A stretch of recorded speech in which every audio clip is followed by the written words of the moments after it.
Sports presents St. Luke's Sports Medicine Game of the Week.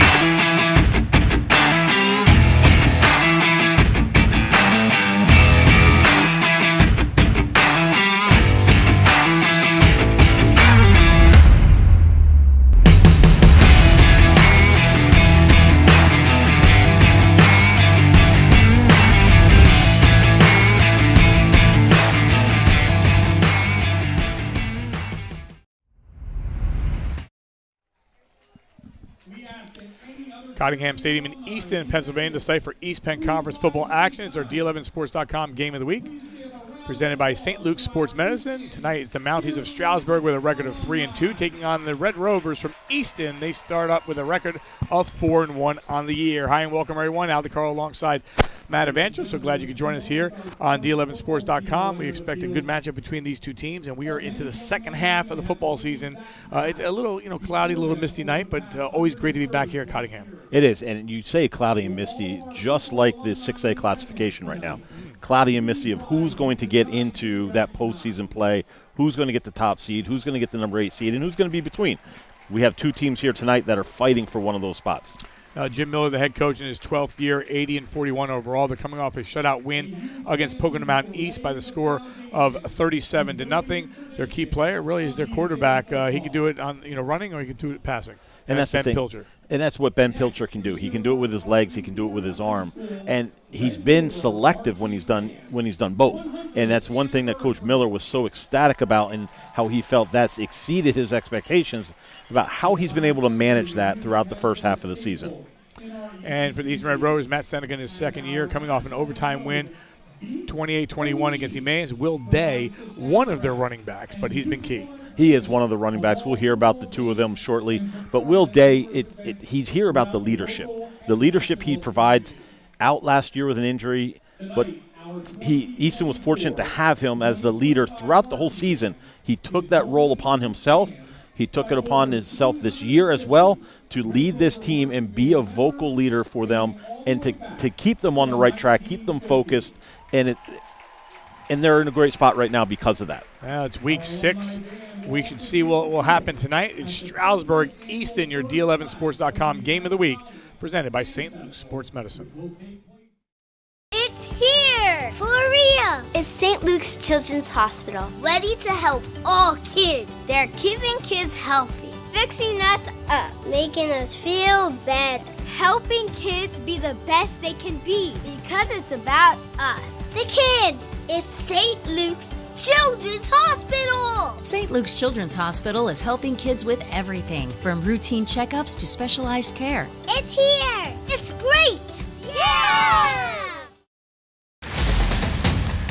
Welcome to St. Luke's. St. Luke's is the largest hospital system in the Lehigh Valley, with 20,000 employees at multiple hospital campuses, all located throughout northeastern Pennsylvania and western New Jersey. Whether you're an experienced professional, an aspiring student, or a patient seeking care, you'll find your place here. Care doesn't just define your career at St. Luke's. Care is our culture.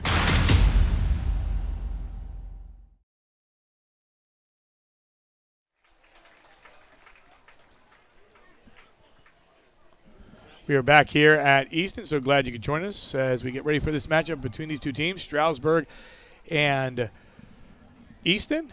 Winston Hornick, student here from Easton Area High School, has talked to both coaches, and he's down the field with his thoughts. Thanks, guys. Coach Seneca for the Eastern Red Rovers, his goal for tonight, maintain this energy, maintain this, old high school of Easton, old style of high school football, just smash mouth, run the ball up the gut kind of football. And they're going to rely today on their senior duo back of Will Day and Dorian Thomas. Those two have been their main producers throughout the season, but also don't forget about Joshua Frucci, which one of his key points in his pregame was they do not want to overlook him.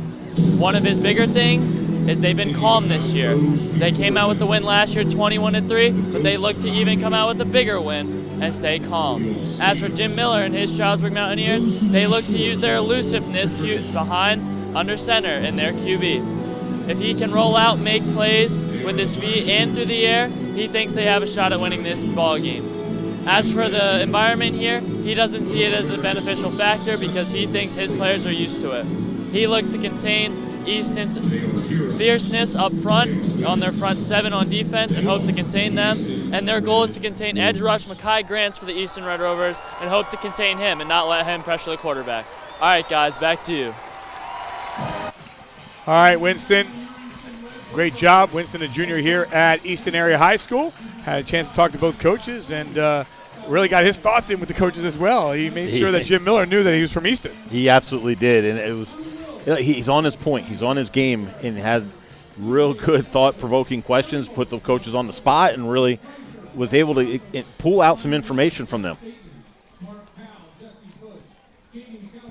Moments away from the opening kickoff of this game. St. Luke's the region's only varsity team in sports medicine. Our team offers the most comprehensive and advanced treatment for athletic injuries, including athletic training, sports performance for individuals and teams, chiropractic, sports psychology, sports nutrition, physical therapy, and more. St. Luke's provides sports medicine services at more than 60 schools and cares for almost 40,000 student athletes in Pennsylvania and New Jersey. No matter your sport or position, we can train you to avoid injury and get you back in the game and back on your feet. The game is changing, and St. Luke's Sports Medicine is changing it. If you're a student from any District 11 school interested in broadcasting, journalism, or photography, check out d11sports.com. Follow your dream, get close to the action, take part in our student internship program. For more information, contact your athletic director or reach out to myself or Dave at d11sports.com.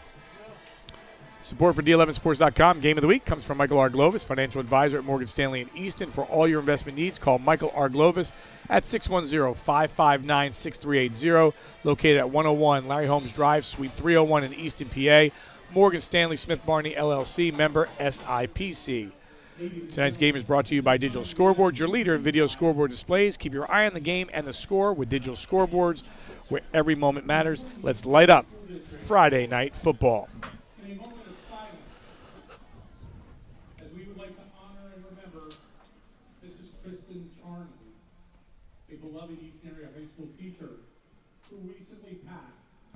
After a courageous battle with a prolonged illness.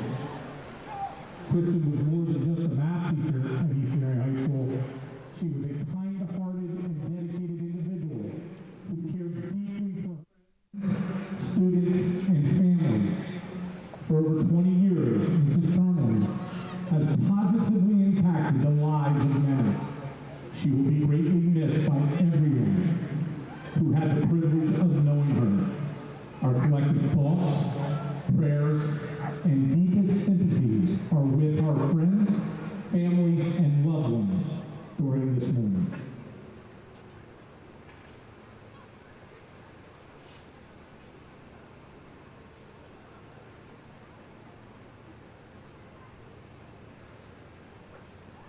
Thank you.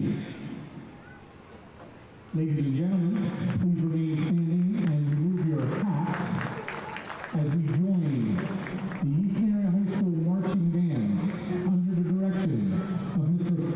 Christopher Valentine as they play Easton's alma mater, followed by our national anthem.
Ladies and gentlemen, the Lehigh Valley Health Network is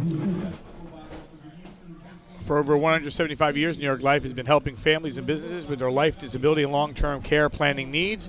Whether you have current coverage in place or in need of reviewing your options, please contact our office in Allentown to find the right plan to fit your needs. Call New York Life at 610-616-4430 today. And with that, let's take a look at the New York Life keys to the game.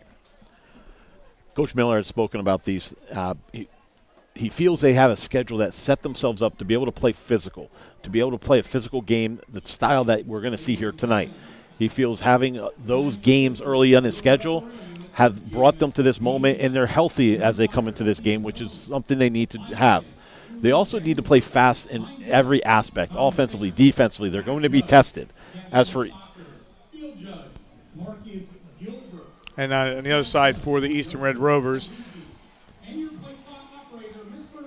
Coach Seneca had mentioned about establishing the line of scrimmage. They come in as the favorite in this game. There's no doubt about that. I think a lot of people feel that way, and it's because of their guys up front, what they've been able to do on the line of scrimmage and all of their wins, and especially their loss as well. They were able to rush the ball in that loss early on in the season to CB West. That offensive line has been what's been able to take care of it. Shutting down the running game and containing Pilcher is what the defense is going to have to take care of. They're going to have to make sure that they keep Pilcher in the pocket, make him throw the ball down the field. Officials for tonight: Jim Haney, your referee; Steve Tony, your umpire; head linesman is Drew Dangler; line judge is Tommy Singer; back judge is Kevin Stocker; and Joe Pedrizzi and Marcus Gilbert rounding out your officiating crew for tonight. Always great to see Jim Haney down on the sidelines. And also tonight, a big night because, we talk about the atmosphere here, right? And it's the best. Okay, let's just get it out there. We've been around and seen a lot of games, but it's been really tremendous. Rover Nation and place rocking all the time. The band tonight adds a couple extra members tonight, Matt. Just a few. As the band at Easton celebrates their 100th year this season, they brought in, as Coach Baltz had put out in a publication, around 375 alumni have joined the band tonight, and they're performing with them in the stadium, and they're next to each other in the stands. It's fantastic. We saw them coming in earlier before we went live, and just seeing, a swarm, it's been tremendous. We look at all the different bands that we have. Obviously, you talk about, Freedom and Liberty and, Liberty's marching band. But when you see stuff like that, it kind of really gets you pumped up a little bit, knowing what's, that they're all in it and they're all in it together, and it's just a great atmosphere here. Talking about Matt Seneca, had a little scare last week. I know it scared him, it scared his family, it scared his players as well. But his players came back, battled back, and they won in overtime against Emmaus. And Coach Seneca not on the sideline today. Coach Falcone is on the sideline, and he is Coach Seneca is above us with Sam Seneca, his dad, in the booth. And he will be, monitoring the game from upstairs. And I think the biggest thing we took out of that, it was a scare, obviously. Yes, when you come back to the team took that in stride. One thing he felt this team has done this year that they maybe kind of faltered a little bit in the past was how they addressed and faced adversity. He felt that was just another opportunity for the team to face adversity and to rise above it, to really get themselves in a position to just take it in stride, take it one step at a time. Noah Barluca has it on the tee, and we are ready for week 6 of the high school football season. And we're underway. This one will be fielded at the 7-yard line, slipping and going down, and not being able to return that is Kamari Coleman. And we'll see how that field condition plays a part tonight. We had a little bit of rain early on. We'll see what happens as the game progresses. First quarter brought to you by Enter.net, located in Allentown, has been providing business website design and online marketing services since 1995. If you're a business owner and want to learn how to make your online presence work for you, Enter.net is a great choice. They can develop state-of-the-art website, help with social media, and get your business to show up higher on Google. They're running a big 40% off special for D11 Sports viewers. Visit Enter.net online That's 610-437-2221, extension 4, as you take a look at the starting lineup. And we'll get a good look at the starting lineup, and it's anchored by the offensive line and number 52, Emmanuel LeBoy. He's a captain for the team. He's the quarterback of the offensive line. He has to make sure that they're ready to go to face this quick and aggressive front seven of Easton's defense.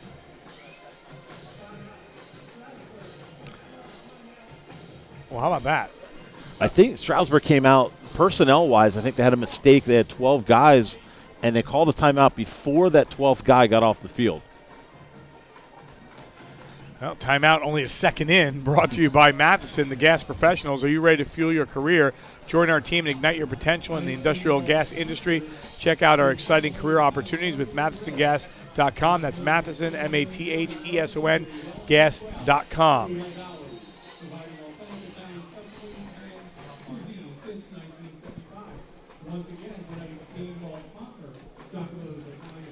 We'll take a look at the starting defense after this play.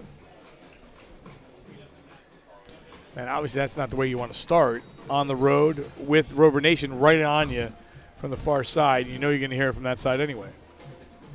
So Pilcher starts things off from his own 8. And they will start on the ground. And going up there is Jalen Riera, his first carry of the game. Take a look at the starting defense for the Red Rovers. And we mentioned about the front seven and how aggressive they are and how productive they've been for the defense this season. But the secondary is going to have their hands full with this passing game of Stroudsburg. They're going to have to make sure that they're keyed on where they need to be in the zones, in the man, and make sure they're making plays when the opportunities arise. Pilcher going to throw, gets rolled out, and he goes straight down. I only saw red jerseys coming in his direction. He really never had a chance. A bunch of them in there, including Omar Mahmoud. It looked like Pilcher initially had a lane, and he tried to step up into that, but as soon as he stepped up into it, the defense just collapsed around him, and he had nowhere to go.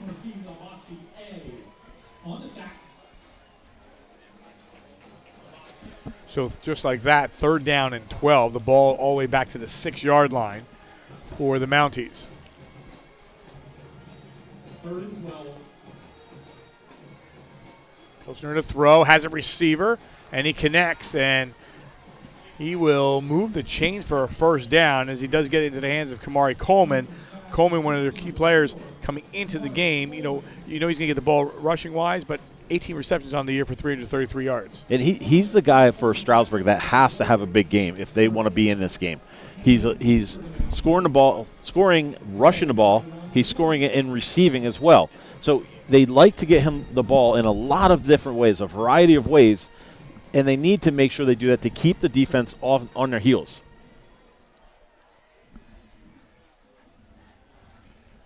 So the ball up to the 20-yard line. Pilcher will throw.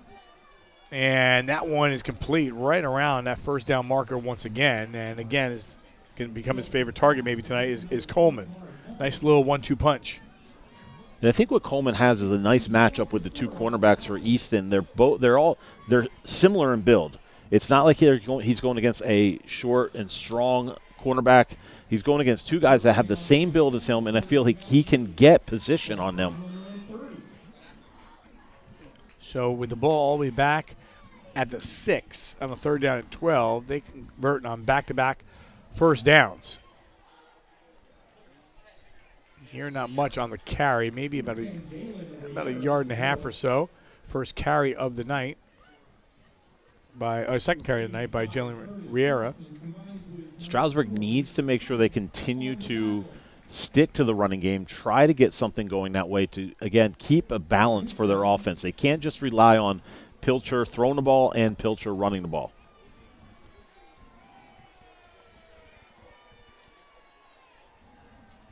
Second down and 8, ball to 33. Pilcher has time to throw. He decides to tuck and go. I tell you what, it looked like he had space there, but Jasir Fritchie right away, stopped that. And it just closes so fast. And I believe what Easton's trying to do is bring up their outside linebackers. They're not necessarily rushing them, but they're bringing them to the line of scrimmage and then waiting to see where Pilcher goes, and then they collapse on that area. 37.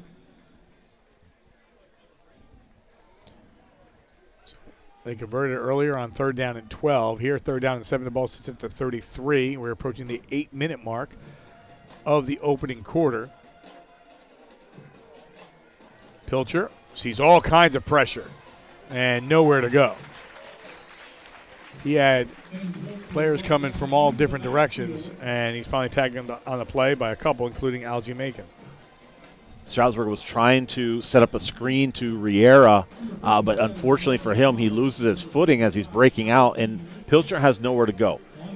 He has the line out trying to block for Riera, so he can't throw the ball downfield, and he just has all the defensive line in his face. So Kamari Coleman, who had a couple of receptions, also the punter. And he should get a good roll here. He will. This roll will go all the way inside the 30-yard line. Mark this one right around the 27-yard line. So, we'll see the offense come up for the first time tonight.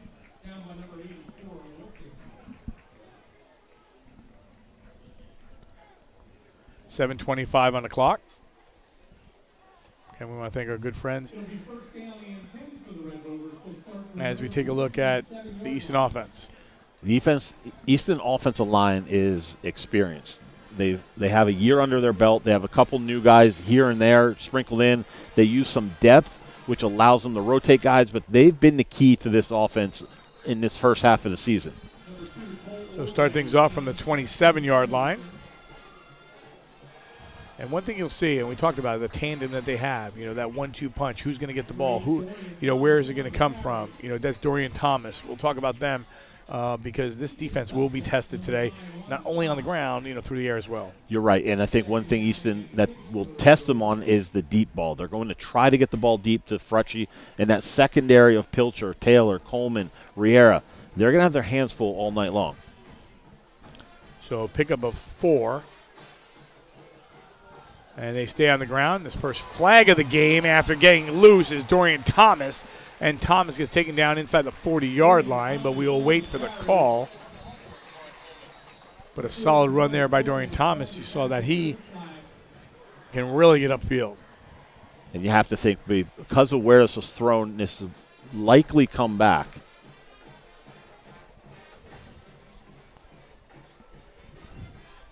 Good look at veteran official Jim Haney. Been doing it a long time.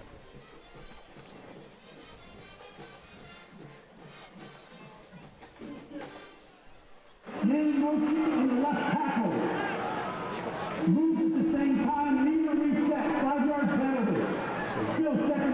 can negate that big run by Thomas. And you negate the big run and put yourself behind the sticks now on 2nd down. You have to look at how have the penalties plagued Easton this year. We haven't had a chance to see them recently, but it looks like they haven't been the way they have in the past, where they've had a large number of penalties. They'll go 2nd down and 11, and great job of swarming on the defense and making a big play. Saw that one from the start was Brian Burns. Not the Brian Burns that plays for the New York Football Giants, but, Do we want to talk about the Giants? No, but that was a good play by Brian Burns. That was a great play by Stroudsburg. Brian Burns. He's a defensive end. He comes off the edge, and they just can't get a block on him, and they can't get to the edge, which now with that penalty puts him even deeper in a hole. Yeah, 3rd down and 18. So I'd like to see Ordway throw the football, and he will. He'll go up top. And that one thrown in between 2 receivers, and it'll be the punting unit coming out for the first time here for Easton. Matt, tell me, with Matt Seneca in the box today and not on the field, again, players are okay. They did it last week for a half of football, but how different is it for the players not seeing their head coach on the field? I think it takes an adjustment. I believe it definitely does that. And considering we don't know necessarily how much input he's having into the game, how much he's relaying down to the field, or if he's just letting the assistants make the calls. I think the other side of it, too, you mentioned not having him on the sideline. I think the one thing Coach Seneca warned about also was this is kind of like a trap game for Easton. They just came off of that big win against Emmaus last week, a win against Bethlehem Catholic the week before that, and then they get into the grind of their schedule next week: Northampton, Liberty, Freedom, Nazareth. Right. So, is this the game that the kids are looking past? So keeping them focused on that, and that's got to be driving him nuts, being up in the booth, not being able to have his finger on that and a pulse on that right now. Don't run a play and another flag. You know, we saw our share of flags last night in the Northampton game. Matt, a little different for you as well. You were down there in stripes last night in the booth. A little different, tonight. That's right. I don't know if you enjoy it better with me or down the field. I'm still recovering from last night. You know, in Stroudsburg I think Pilcher wanted his offensive line to just relax, but they were already set, so when he stood up, he was already set. That's a false start.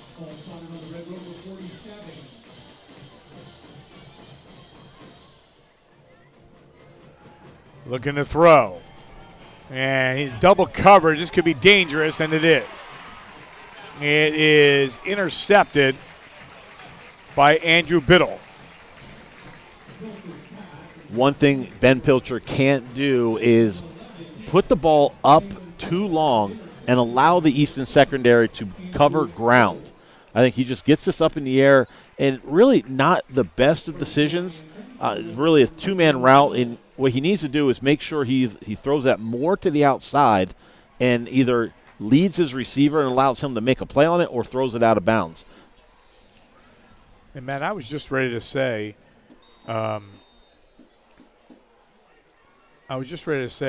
you get a game like this where Easton, with the penalty, didn't move the football. You got him in a perfect spot, when you want to take care of those opportunities. But, they let one up there because they give the interception up. Tackle on the run there, was Xander Fredenberg. On the tackle, Yeah, and you had the opportunity to really establish yourself on positive field position and good field position and just move the ball down, take time off the clock, and try to get your offense established. Looking to throw, has time, gets hit as he throws, has a receiver, and incomplete, and no flags. I'm sure fans wanted it as they went for Frecci. I've said this multiple times this year. I don't see receivers in that situation attacking the ball, attacking back through the defender, because the defender's not looking at the ball. They don't know where it is. So if the receiver stops and attacks back at the ball, the defender makes contact. The defender makes contact. Now you're getting pass interference. We just haven't seen the offensive players do that. Inside 5 minutes. 3rd down and 8 from the 14. Ordway pressured. And he completes the pass and will get a first down as he puts it in the hands of Kale DeSora. DeSora, 6'2", 185-pound senior. And at that point in time, they called a wide receiver screen to Kale DeSora. Let the offensive line get downfield and get ahead of him, which allows them to pick up the first down. Ordway found a little seam and a little bit more. They just let him loose there.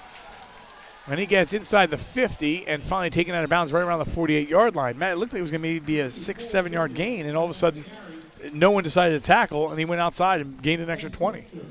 And it was just, I believe, Stroudsburg being over-aggressive and over-pursuing where he was going. But credit Ordway, having his eyes up, he sees that and cuts back against it, pick up huge yards. They keep it on the ground. It's been working for them, so they're going to take advantage of that situation. That's William Day. So Will Day, I believe that's his first carry of the game. We highlight him in the open, 60 carries, 391, 9 touchdowns on the season. In between Day and Dorian Thomas, they give Easton a nice and very good 1-2 punch. Right here, not much there at all. Lost a couple of yards. And that was Burns again getting into the backfield. They're just Easton's offensive line does not have an answer for Burns in that running game of them trying to get to that perimeter. Third down and 12 for the Red Rovers. The ball is spotted at the 50. So the Red Rovers here with 3:13 on the clock. Trying to get something going. They sit right at midfield. 4 receivers, 2 on either side. Forward way to throw, middle part of the field, and incomplete. Again, he was looking in the direction of Frecci. You have to credit number 11, Jalen Taylor. It was like he knew what the play was going to be. He beat Frecci to the spot and was able to make a play on the ball and nearly come up with an interception. So 4th down and 12, the ball at the 50. And this one will skip through and get down inside the 7-yard line. They're going to mark it right around the 5. And that's where Stroudsburg will have the football again. They've been stuck there a couple times. First quarter brought to you by Enter.net, located in Allentown. Enter.net has been providing business website design and online marketing services since 1995. If you're a business owner and want to learn how make your online presence work for you, Enter.net is a great choice. They can develop a state-of-the-art website, help with your social media, and get your business to show higher on Google. They're running a big 40% off special for D11 Sports viewers. Visit Enter.net online or call 610-437-2221, extension 4. Enter.net is a supporter of high school sports and wishing all the players good luck. Still no score here at Cottingham Stadium. Maybe a surprise to some.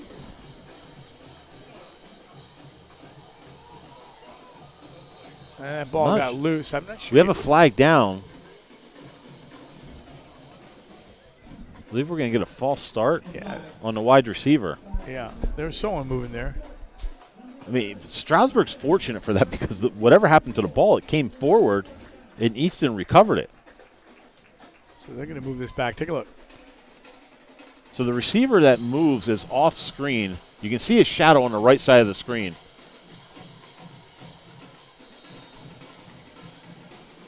I didn't see the shadow move, but you see how the ball comes forward.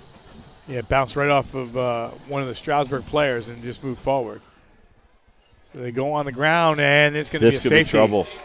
Yeah, that's going to be a safety. Trying to take that one out was Jalen Riera.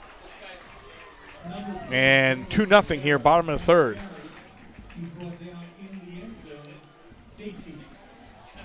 Yeah, I think Jalen Riera just missed the seam.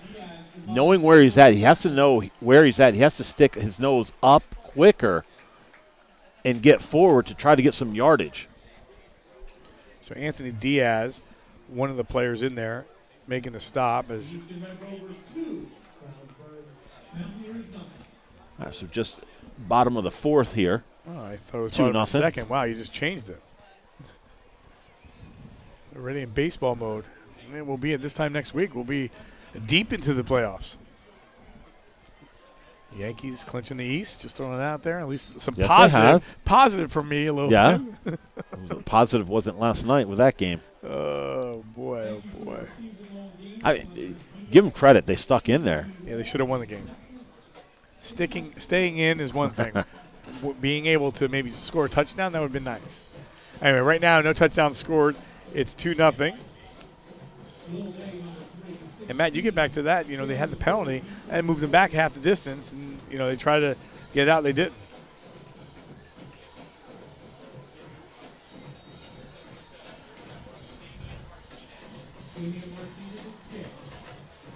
Easton will get great field position as they will pick it up right around midfield. I think the ball popped out. It did. So it popped out and back into the hands. Look like number 6 recovering it, Justin Kossover. But like you said, going to be really good field position for Easton to start this next drive. Now here, Coach Miller probably you know, a little upset knowing that, hey, we're in the game here and we're hurting ourselves. Oh, we got the penalty here. You know, we gave them the ball back over there. Still have the T on the field. So 2:37 on the clock, 2-0 is your score. And Anthony Diaz from Easton tackled Jalen Riera for the safety. That came at the 2:42 mark. But Easton now with the football at the 47-yard line. Again, Easton coming in at 4-1, 4 straight wins. And they will continue to attack it on the ground. And Matt, you know what Orway can do with his hand and his arm, but when you're seeing, 5, 6, 7 yards, gains with, Thomas this time and, Day as well, I mean, I think they're going to keep going that way, but they have so many weapons. They do, and that's, I think, the balance that Coach Seneca and the staff have done this year is really keeping the ball spread around as much as possible, but at the same time, they're known, and they've been known this year as a running team, run-first mentality. Going to throw as he said it and puts it right in the hands of Andrew Biddle, 40 yards for a touchdown. That was a play action. They put the ball in the stomach of Dorian Thomas. That draws up all the linebackers, and you'll see Biddle just release behind him. Kamari Coleman, another one looking at the running game, trying to get in to help in that running game, and just misses out on his receiver, and Andrew Biddle takes it the rest of the way for the touchdown. Easton scores at the 2:42 mark and at the 1:54 mark. So they take advantage of the short field, and this one is up, and that one is good. And with 1:54 on the clock, Easton has themselves a 9-0 advantage. Those quick, explosive plays, that's what Jim Miller and Stroudsburg wanted to limit. And you get a good look at why they need to limit that opportunity right there. We're looking at Andrew Biddle. He's their 4th receiver. He's the 4th receiver on the list. And they're playing with their 5th receiver as well, Sean McPeak, in the game, because they're missing J.C. Wilson, who's their number 1. They go 5 deep at that wide receiver position, and then you put the 2 running backs in there with him. That's a lot of people. And then Cole Ordway, who, as long as he just makes smart decisions, throwing the ball and running and tucking and running it, this offense has a lot to contend with. Wow. That's a lot of names that you were saying that are all, I mean, when we're looking at them, Wilson's not playing 14 receptions. Fritchie's got 12. DeSora's got 5. Biddle now has 7. There's a lot. And they're distributing the ball to these guys because in these 4 wins, they've all been a part of it. But you mentioned those receivers, and they're still a running team. Right. You have those 5 receivers, and you're still a running team and being very successful. Kamari Coleman from the 7, kicks out to the outside, has some space, jumps over a defender, and Coleman will get all the way up towards a 45-yard line. So a nice solid run. And, again, puts Stroudsburg in a good position here. Not saying in much need of points, but they need to get a drive that, they're moving the football back and not going backwards. And I think they need to keep the ball for the rest of this quarter. They can't let Easton's offense get back on the field in this quarter with a chance to score more points early on. Even if they don't get points out of this, they have to at least run the clock out for the quarter and then come back and regroup for the second quarter. So 1:44 on the clock, 9-0 Easton on top. Pilcher out of the gun. He's got 5 receivers, 3 on the far side. He's going to try to go straight through the middle. No, absolutely nothing there. Absolutely nothing there. He just started going, and Marquise Labossiere. So far early in this game, those front 4 have been taking care of their jobs. They've been doing what they need to do in getting the Pilcher, but then when they don't get the Pilcher, they're staying in their gaps. They're staying in the integrity of the defense and not allowing themselves, not giving Pilcher any room to run. So they lose a yard. 2nd down 11 from the 46. Pilcher has time to throw, and he hits Coleman again. And Coleman just looks like anything that comes his way, he's making a catch. He's about a yard short, I believe. Or depending on the spot, this is going to be. They're giving them the first down. Well, they gave him the spot. Yep. Now that I see it now, they're definitely giving the spot. Oh, they're moving it back. So they do get the first down. But you're right. Kamari Coleman, as we said, he has to be the guy for Pilcher. he has to pull that defense back a little bit to give them some more running room. So good drive here. Final 30 seconds, and just as they say that, there is a whistle and a flag.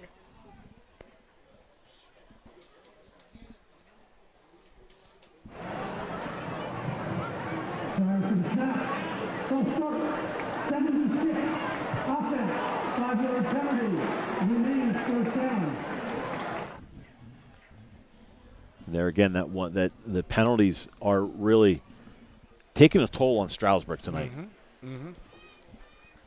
No doubt. You know, you're going positive, and all of a sudden just one hits you. All of a sudden, first down and 15. Yeah, remember, Stroudsburg took that one timeout 1 second in. See if that plays a factor down the road. Right now, trying to continue this drive here. Goes to the far side, and everyone's looking at number 4, but it doesn't matter. He is down inside the 25, and Coleman is going to go in for the touchdown. Wow. Coleman goes 48 yards. It's curious here. I think Coach Miller initially was looking to get information, get confirmation if they could just sit on the ball and run the quarter out, which I think they had the play clock and they had the game clock on tune to do that. But Kamari Coleman and Pilcher have other ideas. Nice screen pass out to Kamari Coleman, and really he does pick up some blocking, but he does a lot of that himself. He breaks one tackle and then uses his legs to get the rest away for the touchdown. Extra point by Pilcher is up and good. We got a game, Matt, 9-7. And it's great to see, Pilcher, he throws that touchdown pass. He runs down the field, lines up to kick the extra point. Kamari Coleman, he's playing offense, he's playing defense. Oh, wait, it's fourth down? Kamari, we need you to punt. So what are these two not doing?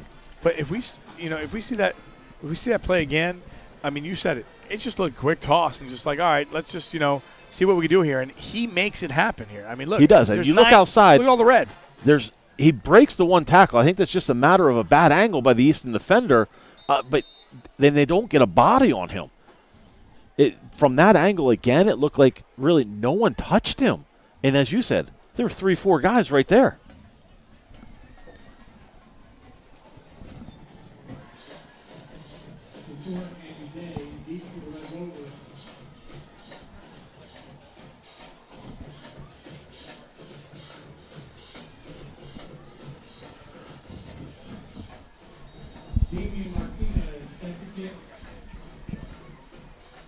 So while we were thinking of just getting out, just getting out of the quarter, now Stroudsburg tries to pooch kick, and the Easton front line can't locate the ball. It hits off his helmet. Stroudsburg recovers the ball. Wow. Huge. Huge turn here. Now, Easton takes a timeout. I mean, I think they're going to just, got to talk to him here because things are starting to change here.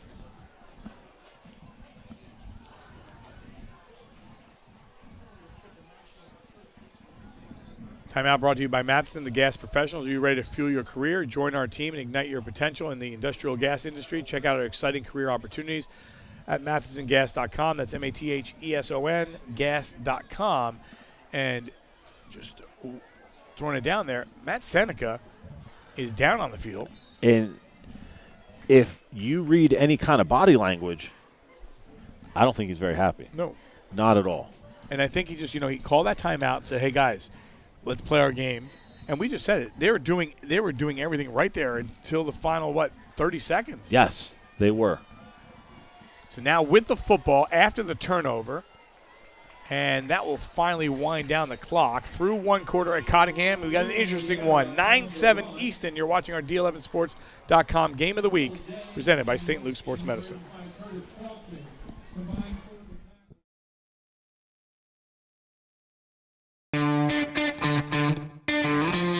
Many people have remarked about the sideliner medical tents, and that's something that you often won't find at the secondary school level.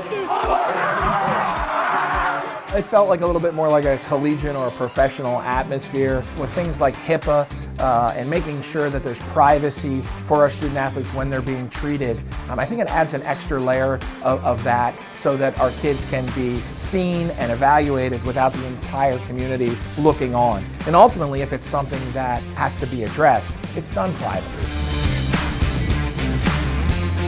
It also provides an opportunity for us to send the message to the community that we're going above and beyond, for our partners in Bethlehem Area School District.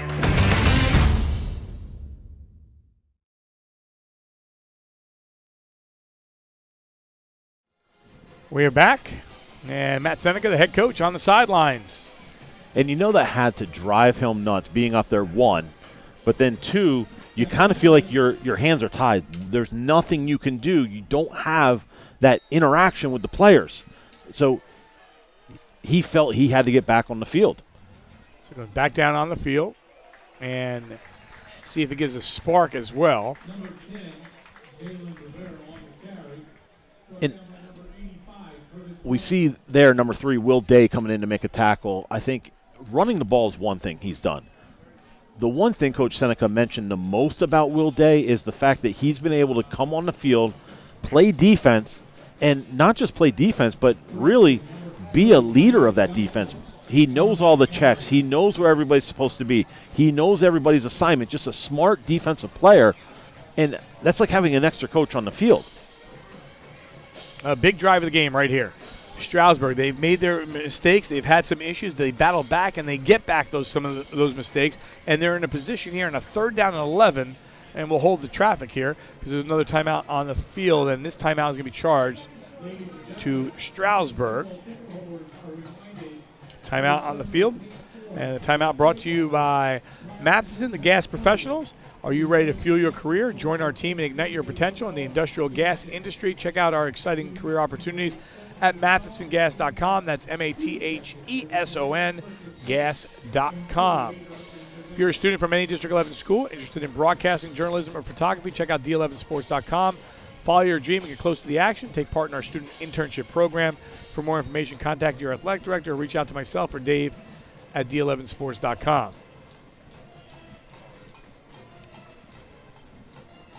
So, Matt, big play here. Now, interesting because look where the ball is. You're going on, if you get half of this, are you going on 4th down? I think if you're Coach Miller, you probably are. So here, 3rd down and 11. The ball at the 41-yard line, just underway here in the 2nd quarter. 9-7 Easton on top of Stroudsburg. Pilcher, absolutely nowhere to go. And they're going to call this a fumble. I thought he was down. Okay, they are. I think they're going to call him as a sack. Yep. Or they're calling intentional grounding. So now you're punting the ball. I was going to say, you're taking the sack is one thing. Now intentional grounding, a different penalty. And it's one of the decisions that Ben Pilcher has to be better at. And I don't know if that should be a sack. If we get another chance to see that. Yeah. It definitely looks like he was on the ground. When he tossed it. Take a look one more time. I mean, again, Jim Haney, he's right there. He doesn't have the luxury of having to replay. Yep. It looks like it's very close. Yeah, it is. It's very close. Well, just as I said, you got to try to take advantage of those situations. They do not here. Fortunate for Stroudsburg that didn't become worse than it was.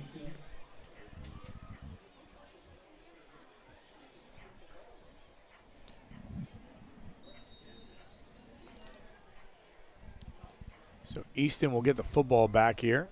It's 4th down and long. A high snap. Coleman. This one goes straight up. This was one of those tough ones to field. They won't. This will be inside the 20-yard line.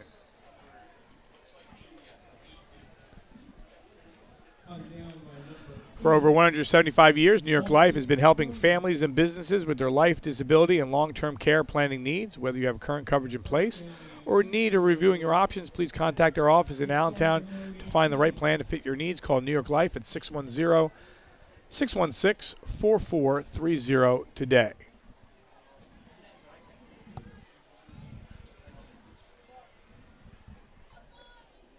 Matt, that 37-second span, 30-second span where you score and then, you get the ball back has really, quieted the crowd here at Cottingham. It has, and they're looking to get this running game to get that crowd back in it, to get some spark to this offense. I mean, they've had some movement, they've had some positive, but really, when it boils down to it, it's only been that one touchdown play. Other than the Dorian Thomas long run early on, that was called back. It was called back by a penalty. So a pickup of 3 for Day. Again, they're going to stay on the ground and see if they can find a little opening. They will. There's their seam, and there's a big burst of energy and about a 30-yard pickup by Day. And it looked like Stroudsburg had themselves in position to make a play, but they just didn't close it down. They allowed Easton's offensive linemen and players to get on them and get blocks. And then Day does a nice job just outrunning most of the defenders until he takes the hit from Kamari Coleman up around the 50.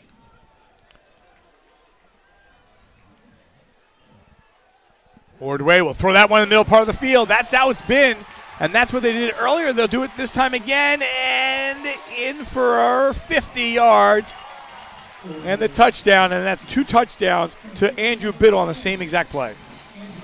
That's the same exact play, and they're just beating him with that play action. Everybody's so concerned about Dorian Thomas, about Will Day in that running game, that everybody's creeping up towards that, and they're just not getting on their receivers.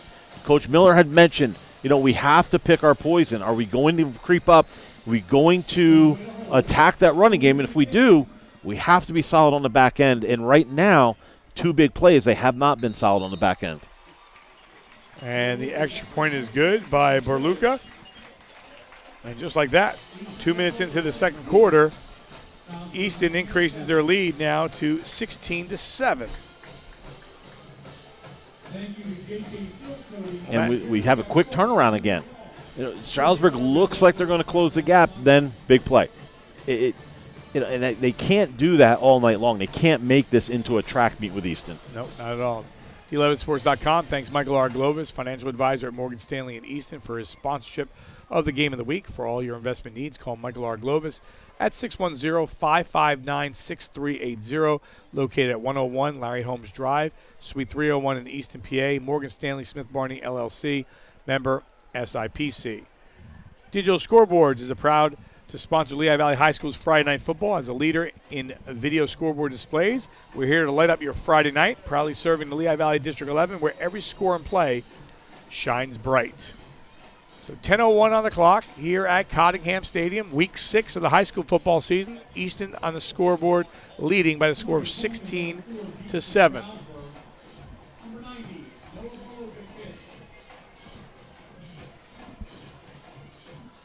So Berluca has it on the tee. And that one will trickle out of bounds. Located in Allentown, Enter.net has been providing business website design and online marketing services since 1995. If you're a business owner and want to learn how to make your online presence work for you, Enter.net is a great choice. They can develop state-of-the-art website, help with your social media, and get your business to show higher on Google. They're running a big 40% off special for D11 Sports viewers. Visit Enter.net online or call 610-437-2221, extension 4, Enter.net, a supporter of high school sports, and wishing all the players good luck.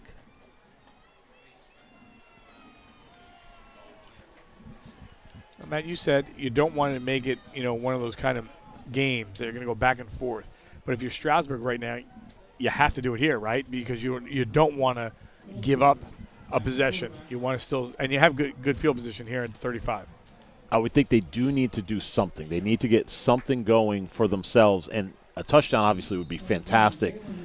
But, again, as I said prior to that, being in the first quarter, being able to run out the clock, being able to get to the second quarter without giving up any more points, and then they score points – can they do the same thing here? Can they chew up a lot of clock but at the same time, also get points out of it. Yep. Riera on that carry. End up picking up 7 yards.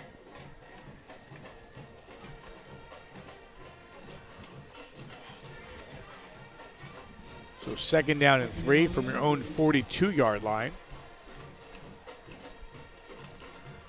Ordway with 2 touchdown passes, both to Biddle. And throw again, comes near side, has a receiver wide open. There's a flag or a stoppage before the play. Going to be a stoppage before. They're going to get the slot receiver on a false start, number 9. He just started moving before the snap.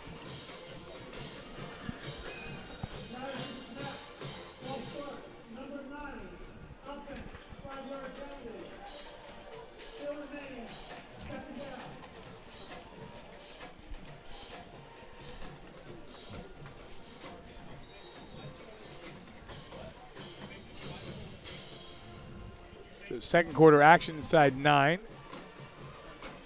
minutes. Well, right now inside 9 minutes. Red Rovers trying to stop here on defense. Yeah, a little floater, and that one is dropped. And he was looking in the direction of Xander Frendenberg. And that was... Oh, no, actually that wasn't. That was Riera. Excuse me. And Stroudsburg had that set up really well. There was 1 defender out there, and there were 3 offensive linemen ready to block. And Riera, I think, just got a little too excited, looked upfield before he had the catch, and he just puts it on the turf. So that will stop the clock here. Ball sits at the 37-yard line. Again, Matt, as far as the crowd, though, really still, Easton's looking for that big play here to get that spark once again. Pilcher to throw. And that one incomplete. Almost looked like Kamari Coleman became a defender there because he had to make sure that it wasn't intercepted. Yeah, credit to Easton's defense knowing in those situations Pilcher's going to look for Coleman. He's been their guy tonight, the go-to guy. Just being aware of where he is and what kind of routes he's running.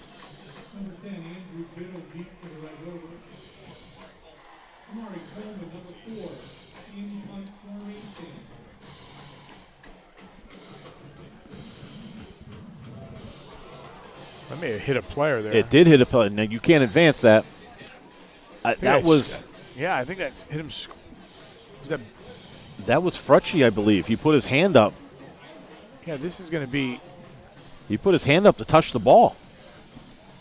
Should be Stroudsburg football right here. Or a little bit further back, right? I believe it might be a little bit further back. Right, it's going to be where the initial touching was. So I believe the 45-yard line. And it was ill-advised by Frucci to touch the ball. There's no need for him to put his hand up.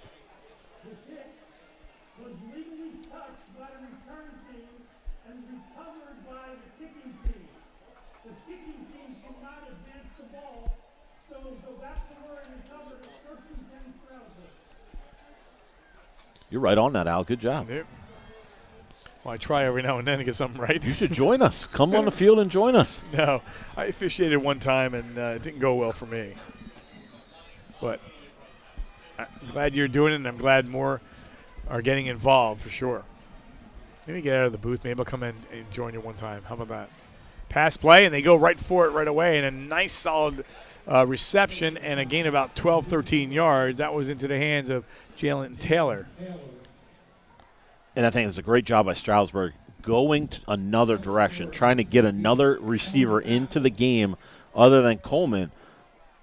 Having the 2 weapons on the outside, being able to get the ball to them, and these are just 3-step drops and they're slants to the receivers. I think that has to open up the running game for them eventually. So the ball just like that down to 33. The clock inside 8 minutes. They're going to toss this. The ball gets loose on the toss, and Easton is all over that one. I think that was another example of looking upfield before he had the ball for Riera. And then Easton, we talked about him all night, Will Day. Will Day is the one that comes up with the fumble recovery. You can see Mekhi Grant, he's the first one to come through, and get the pressure on Riera, but Riera never had it before Mekhi Grant got there, and Will Day sees that, and smart play, gets on the ball, get the ball back to Easton's offense.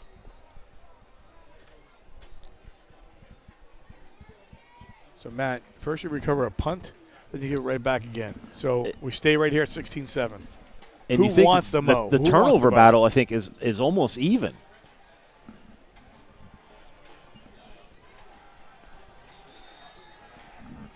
And nowhere to go was Dorian Thomas as he got tripped up immediately. I believe that was Karis Wilkins, number 84, coming in from his linebacker position. Second down and 13.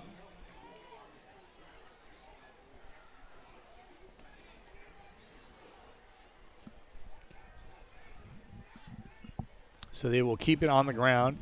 And right now, Stroudsburg defense is just swarming like a Their bees. front four is being very impressive 100%. tonight. You know, we said coming into this game that the strength of Easton offense this year has been their running game, and it's been because of the 5 up front.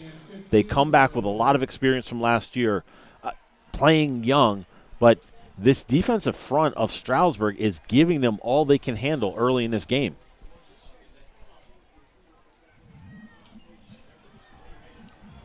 Looking to throw. Scrambles, now throws. Has a receiver wide open, and guess who? Yes, sir! Inside the 10. Wow! I think, again, Biddle. it's a matter of taking your eyes off the receiver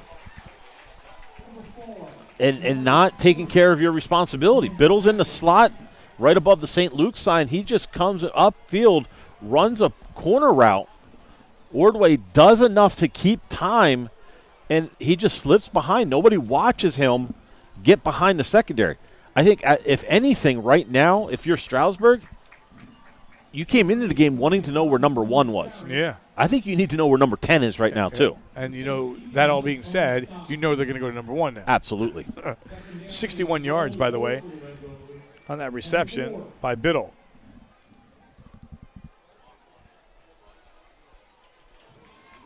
And this gives Easton, they're in their position where this is their heavy run area.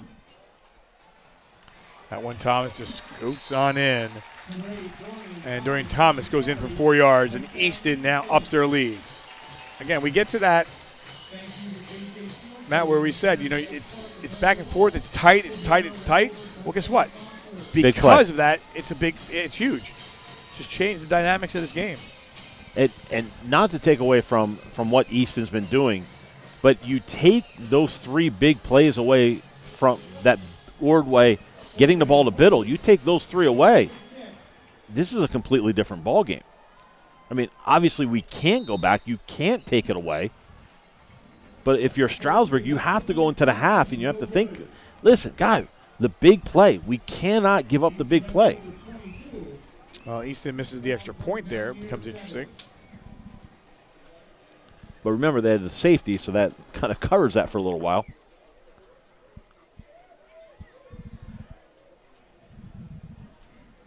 Well, 22-7 is your score.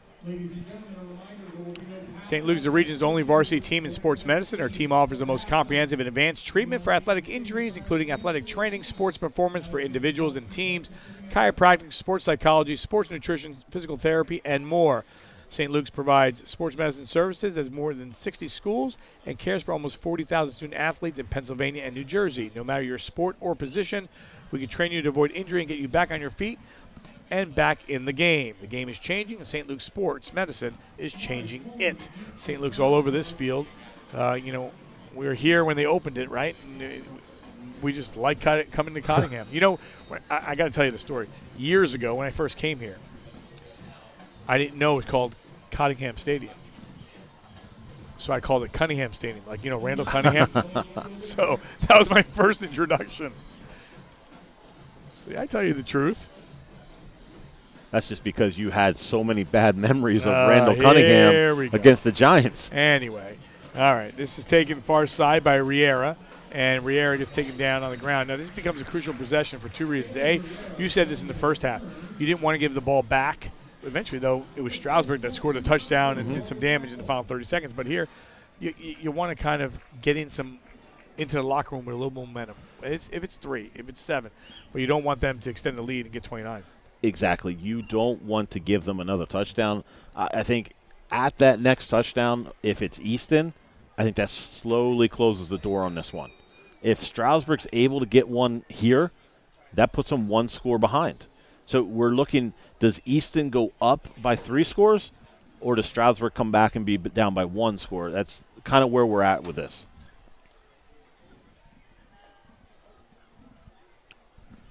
We'll start from the 24-yard line.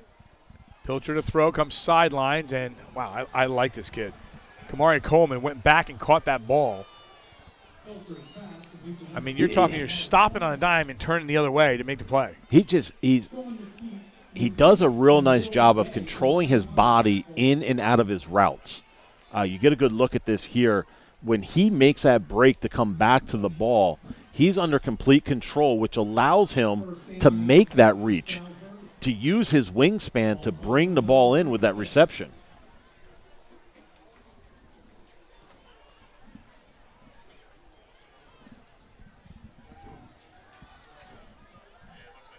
Ball up to the 36-yard line. And we'll take it to the ground. Nothing there. First carry of the game by Kenyon Johnson. Keon Johnson giving Riera a break. Still Stroudsburg struggling to get a running game going, whether it's Pilcher, Riera, or in this case, Johnson. They have the passing game going. They just don't have the balance with the running game yet. 22-7, 4:31 on the clock.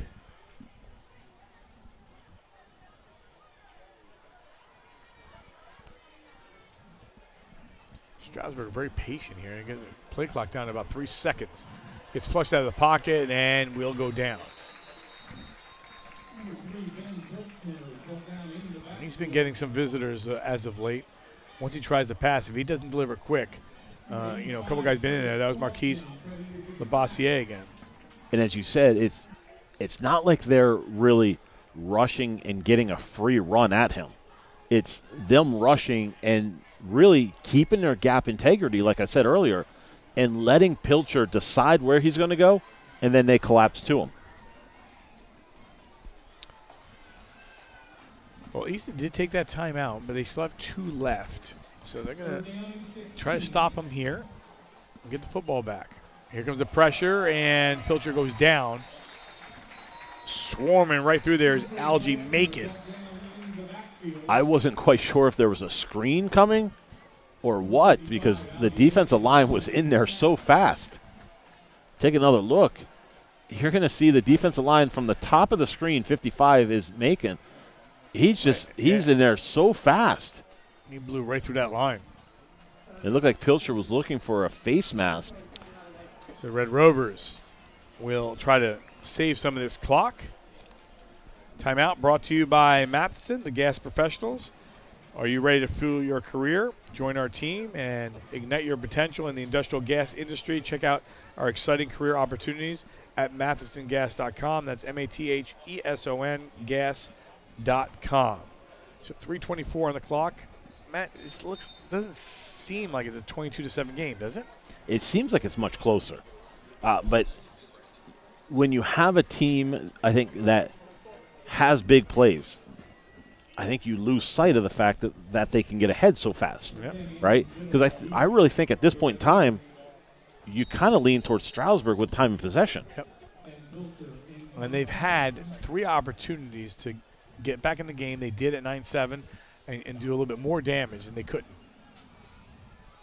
This one, fair catch at about the 45-yard line by Andrew Biddle. I think that's a smart decision for Easton coaching staff, probably telling Andrew Biddle, really, let's fair catch this because we're going to end up with great field position. Let's get our offense on the field to score right before the half.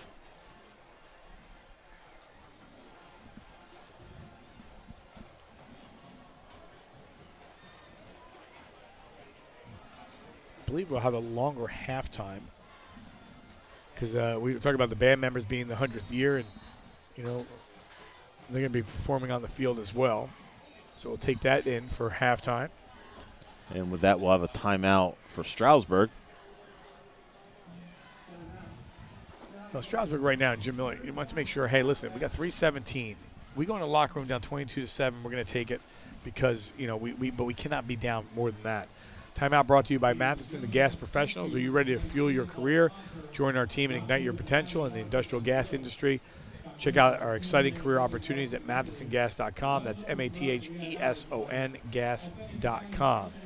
If you're a student from any District 11 school interested in broadcasting, journalism, or photography, check out d11sports.com. Follow your dream, get close to the action, take part in our student internship program. For more information, contact your athletic director or reach out to myself or Dave at d11sports.com. Matt, yesterday we were in Northampton. Northampton plays Easton tonight. Next week. Yeah, that's not tonight. Yeah. That's not tonight. Well, but you're right. Afterwards, around 11:30. Yep. That's the problem.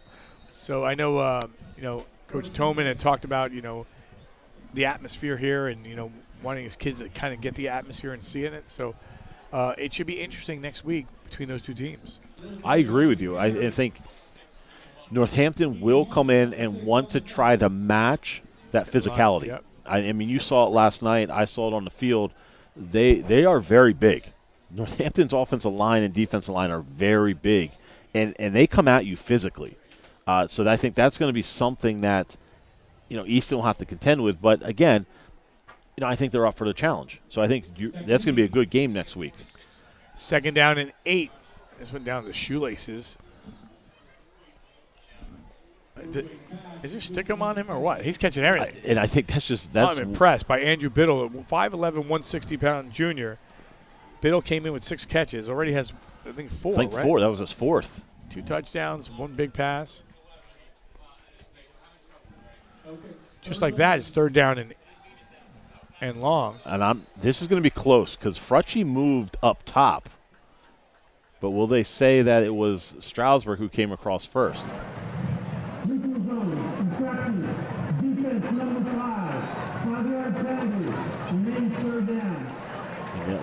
Yeah, that's what they'll say. So they'll take a couple of those yards back. But, again, we're in the interesting part of the field. This would be an interesting 4th down call if they get to that point. 3 receivers. Ordway lets that one loose. It won't matter because getting the 1st down and driving through everyone is Will Day. It was a great call right there. That was. Easton's going to have to be careful. It looked like they almost lined up 5 guys in the backfield. So, that nearly negated that play. Down to 145 and counting. And they keep it on the ground. And a good job of, at the last second, getting the trip up was Keegan Munch. Yeah, he just was able to get through from the backside, getting some backside pressure from his linebacker spot and just getting enough of the shoe of Day.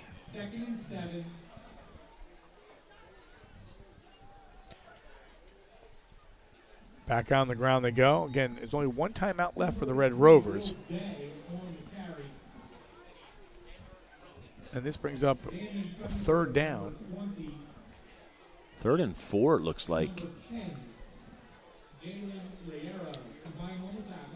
Ordway will roll. And now look, he'll look for the backside of the end zone here, and he will just miss his receiver. And guess who it was? Wow. That's that corner route again. They're getting a lot of success. He's getting behind the secondary, and he's open. He's been open all night on this play. Matt, I'm not sure if I'm wrong on this. Has Frutchie got a I don't believe he's been targeted at all. But they almost got that one to Biddle. But now all of a sudden you're sitting on a huge play here, 4th down and 4. Okay, so you had that one timeout. They try to jump him offside, and then I think they will try to get him to jump off sides, and I think this is going to be Will Day time. Ordway, here comes the pressure, and he's got space if he wants to run. Instead, he'll dish that one off, and he will connect, and we'll get the 1st down. He should have went in. I thought he was going to go in. Well, they go stop the clock there momentarily. He got the pass play to Sean McPeak. So McPeak comes up with a big grab. I thought he was going to go out of bounds. Did not. Now they're going to have to call the timeout here. Well, So they have an injured player for Stroudsburg on the field. Take a look. So McPeak is at the bottom of the formation, and he just keeps leaking across. And it's the Stroudsburg secondary losing sight of where the receivers are. Yeah, 30 yards He gets extra. a good block from number 17, Skylar Fowlin, and then he gets down inside the 5-yard line. And you see in the background Jalen Riera. He's the guy for Stroudsburg that goes down. This right here, I think, if you're Easton, this conserves your timeout.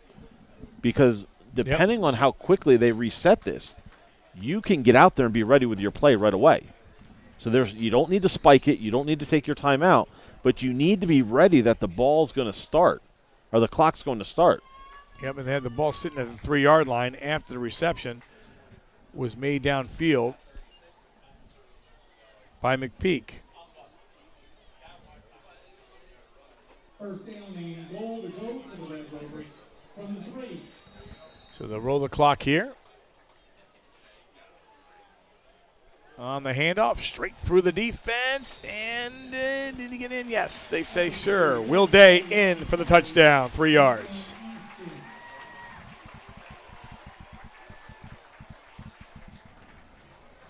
And that's just a strong run by Will Day up the middle. You see him hit the left side of the line, and he just overpowers the Stroudsburg defenders into the end zone.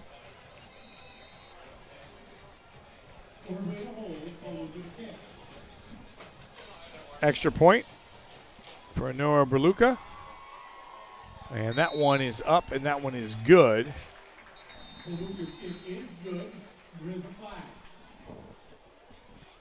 And this, I believe, is going to be against Stroudsburg. That a guy who made contact with the center.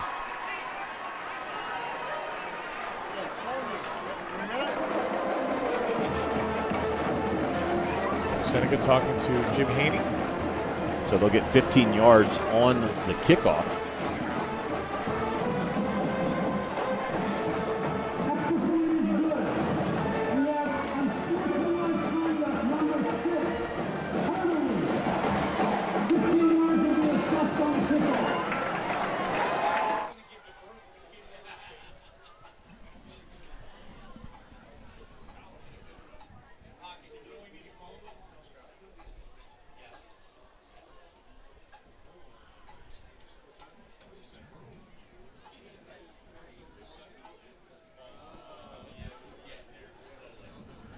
Now, this is interesting, Al. Will? I'm reading your mind already. I mean, why not? Why not? Yeah, I was just going to say, why not? You're in a position where you can do it. And if anything, they get the ball at the 35. Yep. That's not – it's not like you're giving up terrible field position. No, I mean – And you have a chance with put the one game out of timeout. reach. Yep. You put the game out of reach with this I mean, if you go onside kick. Right here. There's what? And it's 15 yards there. Yes, there's a lot of room. The Stroudsburg is not ready for it either. Not at all. And I just think that's a wasted opportunity. Even if you don't kick it in the end zone, you need to keep it in play. Keep it in play. You make a tackle inside the 10. Right? I think if you want to be aggressive and try to get something to happen, you either onside kick or keep it in play. Well, they opt not to do that. Instead, 27 seconds left. Matt, we kept going to that number, 29. We kept saying that 29, you don't want to get there because the way the game was flowing. Mm-hmm. And we're at the 29. Barring a huge run here, it should end the half. Pilcher. And he gets taken down.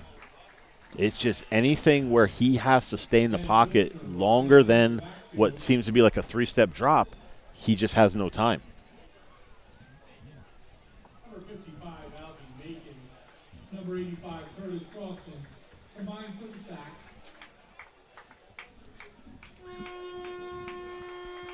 That's the end of the first half. Easton left over 29. Going for Mountaineers 7. Well, I think we're going to lose Matt here. Dave wasn't quick enough to grab Matt, so I don't think he's going to get him. No, I think wise just to let him go. Yeah. He wasn't happy with that first half. Even being up 29-7, I don't believe he's too thrilled about the first half right now. Yeah, Dave, we got to get Dave, a little motoring a little bit quicker, because I don't think Dave was moving there quick enough. And, again, when the coaches are going left to right, that way, we know that that's always the possibility of, if you don't catch him right away, they'll forget. Now, could we get him at the start of the third quarter before he comes out? Possibility, we'll see. If not, we'll wait and see here. 29-7 is your score at the half. Easton on top. You're watching our D11Sports.com Game of the Week presented by St. Luke's Sports Medicine. Start moving again. You can trust St. Luke's to provide excellence in orthopedic care. St. Luke's is the region's leader in robotic orthopedic surgery for knee replacements and offers the latest hip navigation technology using digital guidance for hip replacement surgery. Orthopedic innovations that allow for new levels of precision and safety while advancing patient care. St. Luke's, the orthopedic care you trust, now more than ever. We are so proud that we won our Top Workplaces Award 2 years in a row. We are, without question, the #1 health system in this valley. Every award we get demonstrates that every day, over and over and over again. And who gets the credit for that? Our employees. They continually show up committed and dedicated to our patients, our families, our communities, and each other.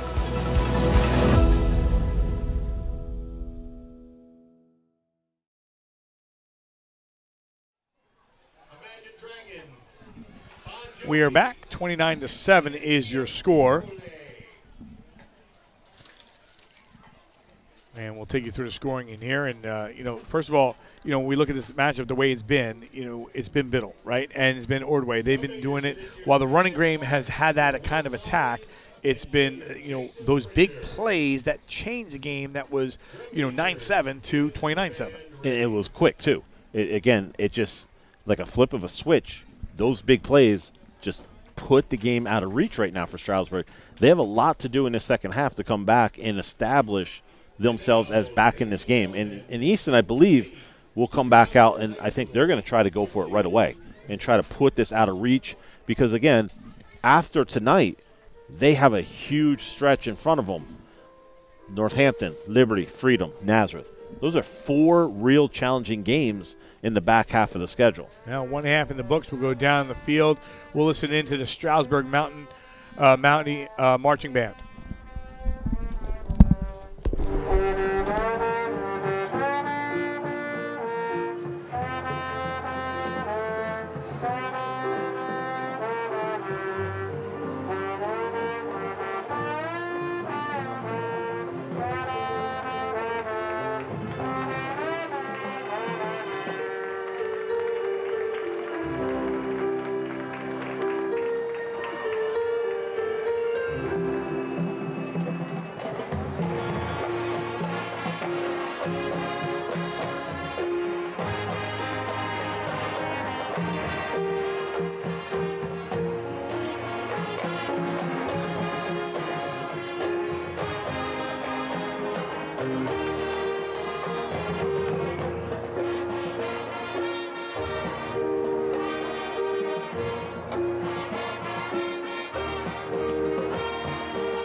We are back. Standing by right now is Winston Hornick, and we've been highlighting some trainers from St. Luke's. And we go down on the field, and we have Winston Hornick. Good evening. I'm here tonight with Zach Lang. Zach, what inspired you to become a St. Luke's trainer? So I always had interest in sports and also kind of like how the human body kind of works and along those lines. So that kind of mixed the two together. I kind of decided to pursue athletic training. Zach, what have you learned from St. Luke's program and being here at Easton and, you know, performing what you do best? I learned kind of how to work together with both my coworkers. They're both really, really good. Julia and Hunter under St. Luke's. I worked really well under them, and working together, it's been a blast. So Zach, you're an Easton alumni. How does it feel to be back here and just still helping out with the football team? It's been awesome. I've not only helped out with football, I do soccer, basketball, and lacrosse. It's been a great time. All right, Zach, thank you. All right, guys, back to you. All right, thanks a lot, Winston, and we appreciate it.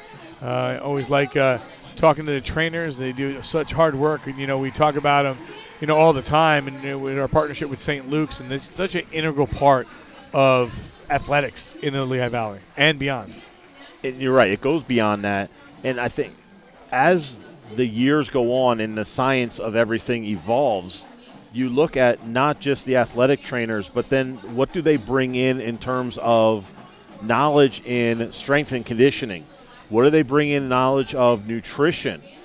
Just the level of information that's being brought in to help these student athletes be successful physically is just beyond what it's been, and it's growing exponentially, I believe. No doubt about it. It's been a tremendous partnership, and seeing them within the schools and in all different schools has been great. We talk about the 100th anniversary of the marching band. They have some extra members, over 380 plus, because alumni are here, and we go down and listen in here. Enjoy the halftime show.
Great performance by the Easton High School marching band. A great performance by both bands here at the half. It's 29-7 in favor of Easton. We come back. We'll get you ready to start the third quarter right now. It is 29-7. We'll be back. You're watching our D11sports.com Game of the Week presented by St. Luke's Sports Medicine. Since its inception, the Temple St. Luke's School of Medicine has focused on cultivating local talent. Training medical students in the Lehigh Valley has significant long-term benefits for our region's healthcare. Our medical students learn here, stay here, and establish practices here, becoming a true community asset. Start here and train with the next generation of healthcare providers for our region. Learn more at sluhn.org/SOM.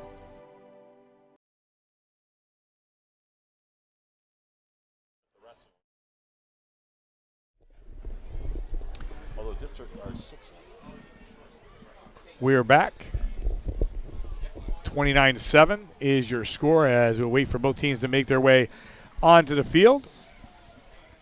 St. Luke's, the region's only varsity team in sports medicine. Our team offers the most comprehensive and advanced treatment for athletic injuries, including athletic training, sports performance for individuals and teams, chiropractic, sports psychology, sports nutrition, physical therapy, and more. St. Luke's provides sports medicine services at more than 60 schools and cares for almost 40,000 student athletes in Pennsylvania and New Jersey. No matter your sport or position, we can train you to avoid injury and get you back on your feet and back in the game. The game is changing, and St. Luke's Sports Medicine is changing it.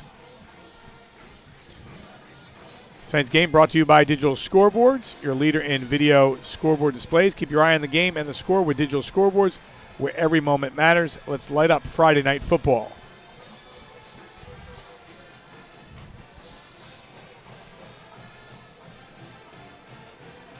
Matt, your thoughts first half. Like we said earlier, you take away those big plays by Easton, I think it is a different game, but you can't take them away. If you're Stroudsburg, you have to play better pass defense. You have to make sure you know where number 10 and number 1 are in that way. I think they've been playing pretty well against the run defensively. And on the flip side, if you're Easton's defense, you need to know where Kamari Coleman is. You absolutely need to know where he is because he's just lighting up your defensive secondary. Yes, they only have one touchdown. They only have one score on the board, but just haven't been able to get together anything. They need to put together some drives, get a sustained drive going, and just claw their way back at this game. If they don't, I think Easton's going to rely on that running game in their offensive line, and they're going to just wear down this Mounties defense.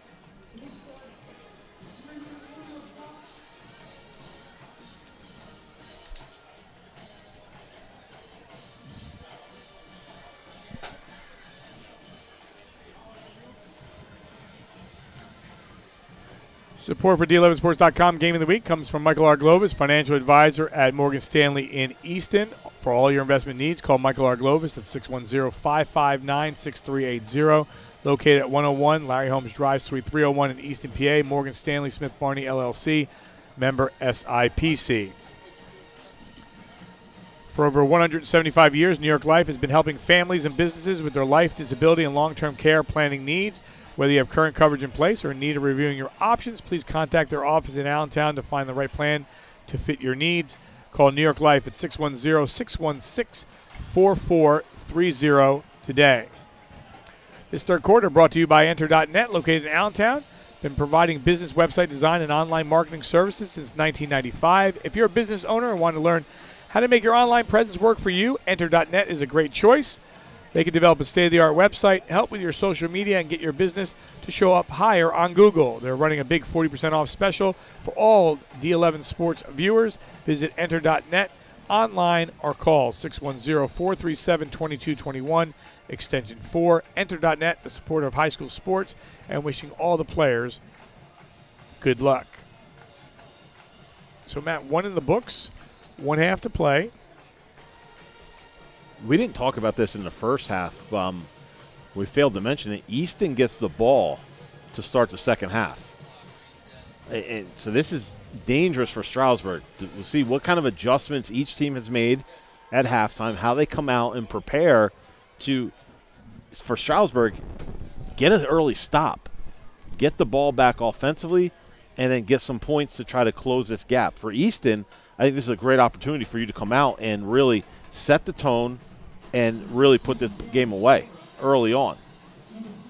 Yeah, this is the time right now as look at good field position to start things off. They start from the 31. I think that's where they'll be, right around the 34, 35-yard line, Matt. Matt, it feels like that halftime was like 4 hours long. Did it not? I think the way the game has been going, we've had some turnovers, we've had some big, huge plays, and again, this game was 9-7 at one point. It was, and then Easton just kind of rattled off 20. I hate to say it, quiet, yes, but fast points. You just kind of forgot about them. I mean, we were looking at some highlights, and I forgot Dorian Thomas scored in this game. So 29-7 the ball. They'll start from the 35-yard line. They will attack it on the ground and straight through the defense. Ordway, everyone thinking going one way, Ordway going straight down the pipe. And that's how you neutralize that rush by the Stroudsburg defense. You think Dorian Thomas is getting the ball coming to the near side of the screen. Ordway keeps it, gets back to the backside, and he's down the field 20 yards later. Yeah.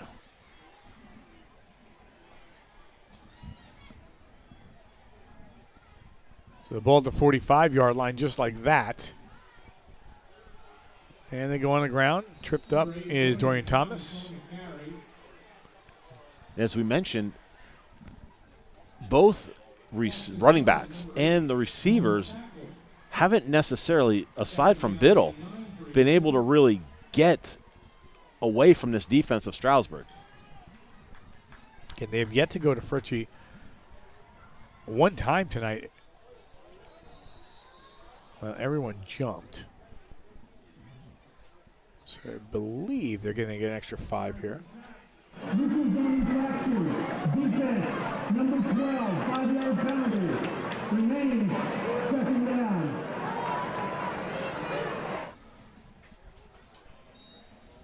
Second down and 4 for the Red Rovers. So that changes it. Second down and 4.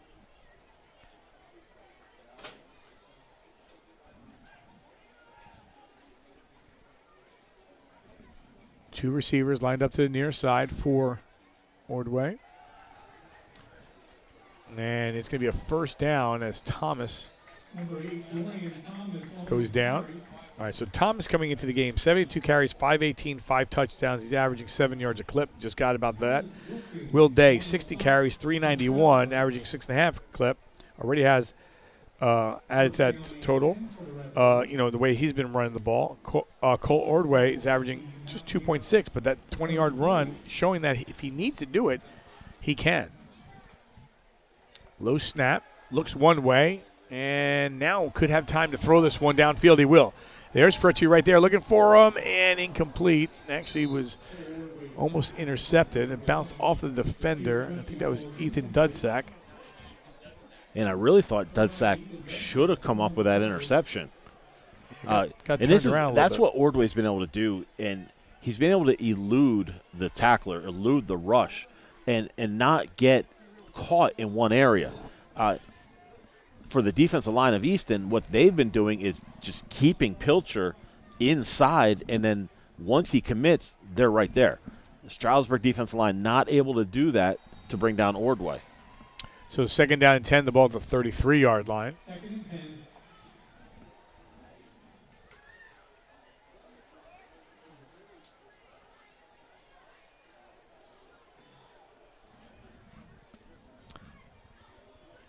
They'll go with Fritchie out here by himself. Again, Matt, I think you and I have been talking about this throughout. It's interesting where we're looking at those two runners, and Thomas and Day, but the big plays of the game tonight came from Andrew Biddle and Ordway. And you only have two receivers, three actually, I'm sorry. Biddle, McPeak, and DeSora have been the only three with receptions tonight.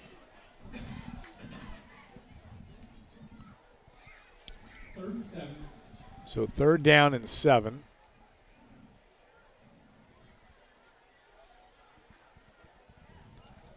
Again, they'll keep it on the ground and nothing there. Good job defensively. Making the tackle was Keegan Munch. We've called his name a couple times tonight. What's interesting too is coaching-wise, what are you saying to Frutchy in a game like this to keep him mentally in it? Because you could very easily, as a teenager, just start mentally losing focus, mentally slipping back. But he's out here. He's still blocking. He's still doing everything he needs to do. They're going to and get right the at the way, there it is. Yeah, it's only a matter of time. They're going to give him the ball, and he's going to go down to the 10-yard line, move the chains. But you know what I mean? Like, yes. How do you keep him mentally involved in the game? I mean, one positive is to do that, he does play defense. Yes. So he's involved that way. But offensively, he's your go-to guy. He knows he should be the go-to guy. And up until that moment, they were shutting him out.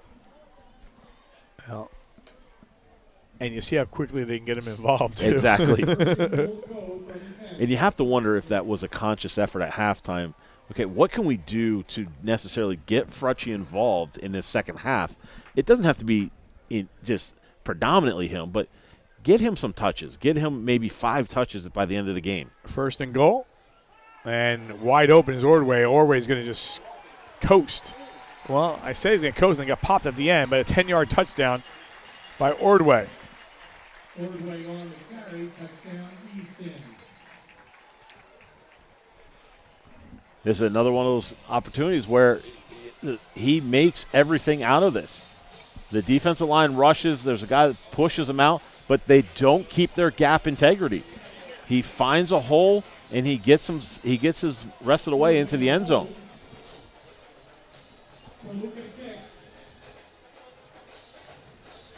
So 35-7, extra point coming up.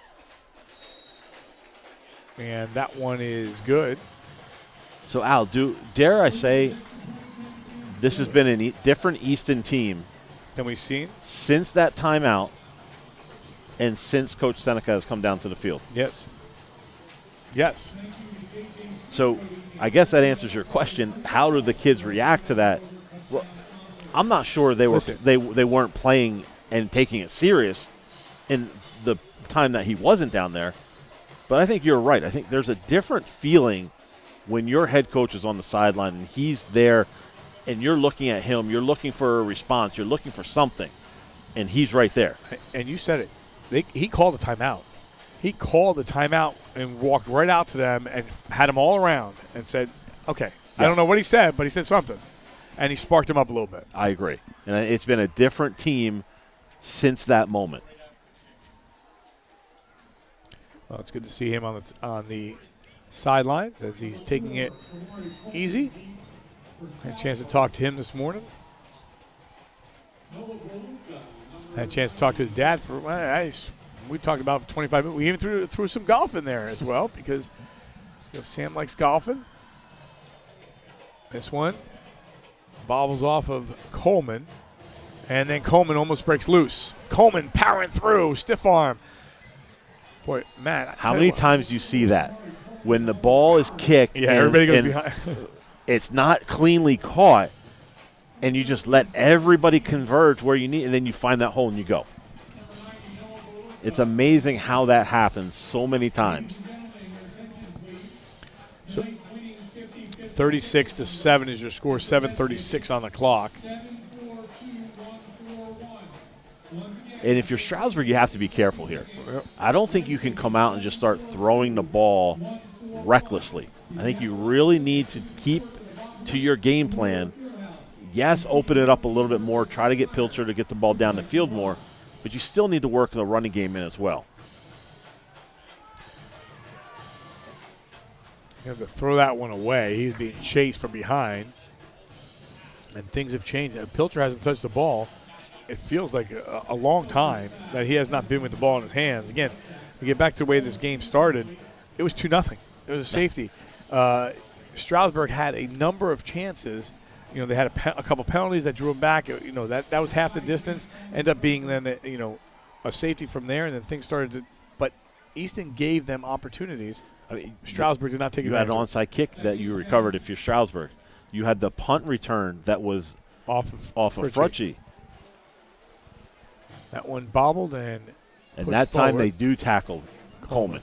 That was the same play, roughly the same position that he scored at the end of the first quarter. He snuck through everyone in that quarter. And he gets up a little slow. Yeah, that's not good. He's been out there the entire game. So you know he's taken a wear. He's taken a toll.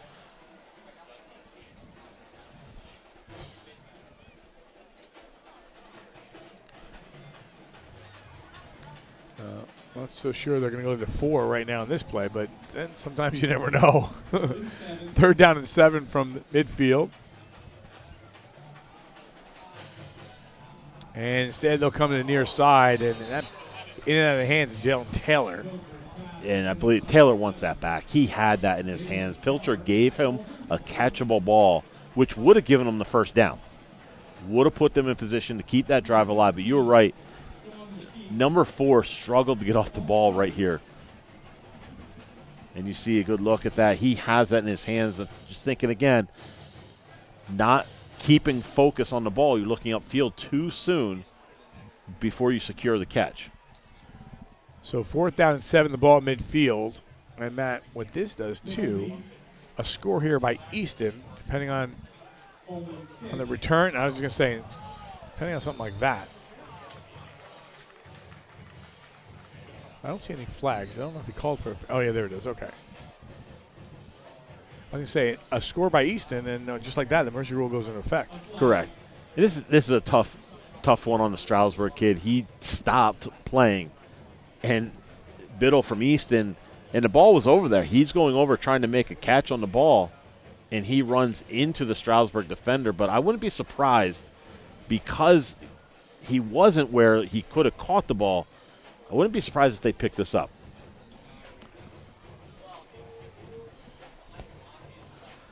$36-7 is your score. They're talking things over here.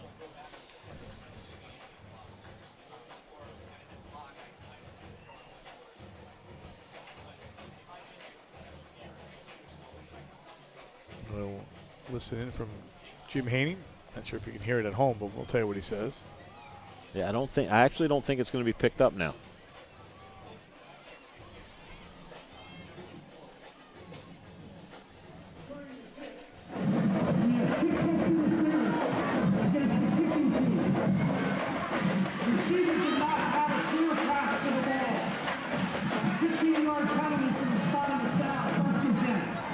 So they will give them the 15-yard penalty, and just like that.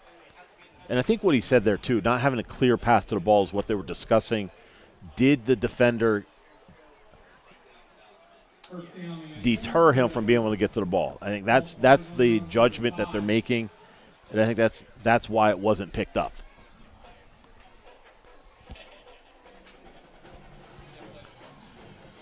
So Easton with the football and the lead.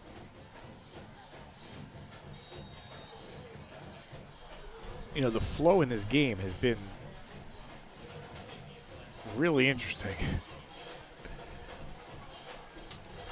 Looking to throw, and we'll complete it to Biddle, and Biddle makes a move, gets popped. He gets down to the 45-yard line. Now, while you said J.C. Wilson is not, we have a flag up here as well.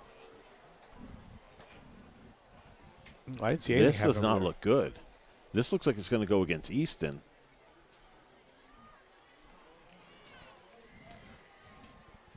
I think it was Algie Macon. I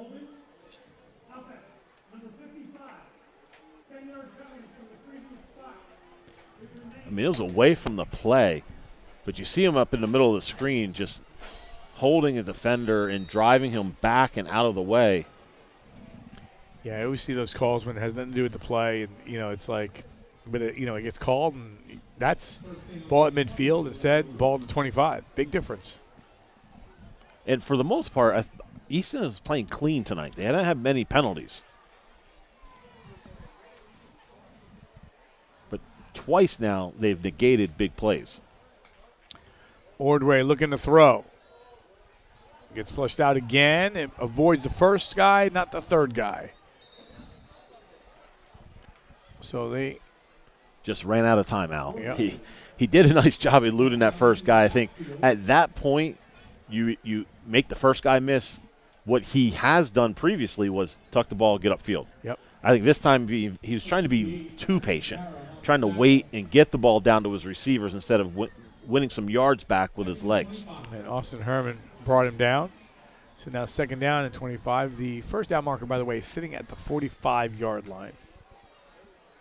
Ordway goes right off the hands of Fritchie. That middle part of the field has been their bread and butter tonight. I mean, that's the first miss, but other than that, that's where they've gotten their points from. They've made a lot of damage there, but you're right. That play seemed like it was just very, very slow developing, and it just took forever for Fritchie to get to where he was and for that defense to clear out for him. Looking to throw again, Ordway. Assessing, now throws, and that one incomplete. Players, battling each other on the defensive side, and with that, Stroudsburg is going to get the football back, no damage done. Probably from the first or second drive of the game, that there probably was one of the worst drives Easton's had tonight offensively.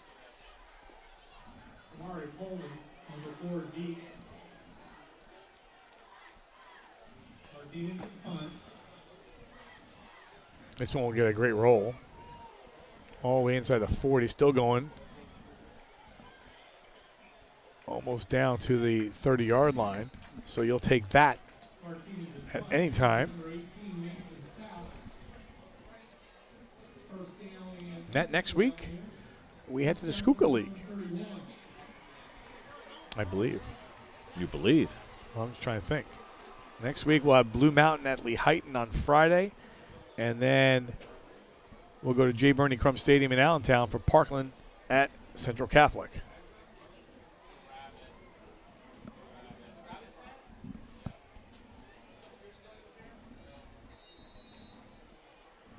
Right now, it's 36-7 Easton. You wonder at what time does Easton just put it away, or how long do they let Stroudsburg kind of hang around? Stroudsburg looking to throw. That one's intercepted. There's your big play.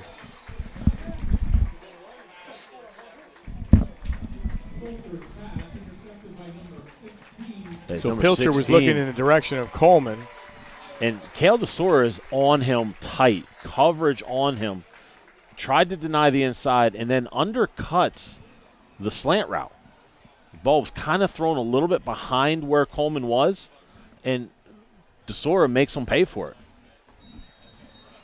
Matt, you just mentioned that, how long it goes. I mean, you have the ball inside midfield. This has to be the knockout punch. Yep, I would agree. Like, you have Stroudsburg against the ropes. This is a drive to kind of dictate what kind of season Easton's going to have. Well, how about that kind of season? Straight through the middle. Ordway. Ordway has had a terrific night tonight, and he's going to go in for the touchdown. 43 yards. Through to the air and 2 on the ground for Ordway. And as we said, what adjustments at halftime are going to be made. And Easton comes out with Ordway running the ball more and using Thomas and using Day as a decoy. Everybody's going to that running game, and then you credit Ordway at the end. Coleman has him in his sights, but just not enough to get him down on the ground, and Ordway takes it in for the touchdown. Ordway to hold. We'll get a kick.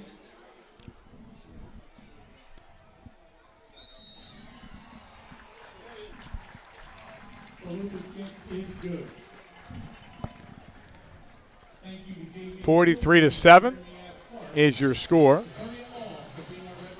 And after that touchdown, now the mercy rule will indeed go into effect here in the third quarter. Again, a game that was 2-0 and 9-7.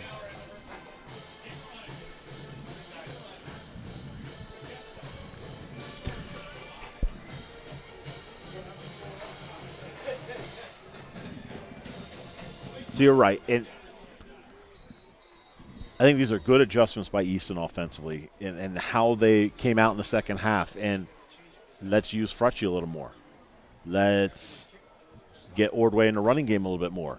And you kind of use those two to close the door. You go back to the first half, who was the spark? Where did that spark come from? And you had Biddle, you had Thomas, you had Day. Right? Those guys were getting it done early. Again, it goes back to what you said. All of these guys, all of these weapons, and you basically have your chance to choose when you want to use them. Yeah, and all that, Furchie has one catch.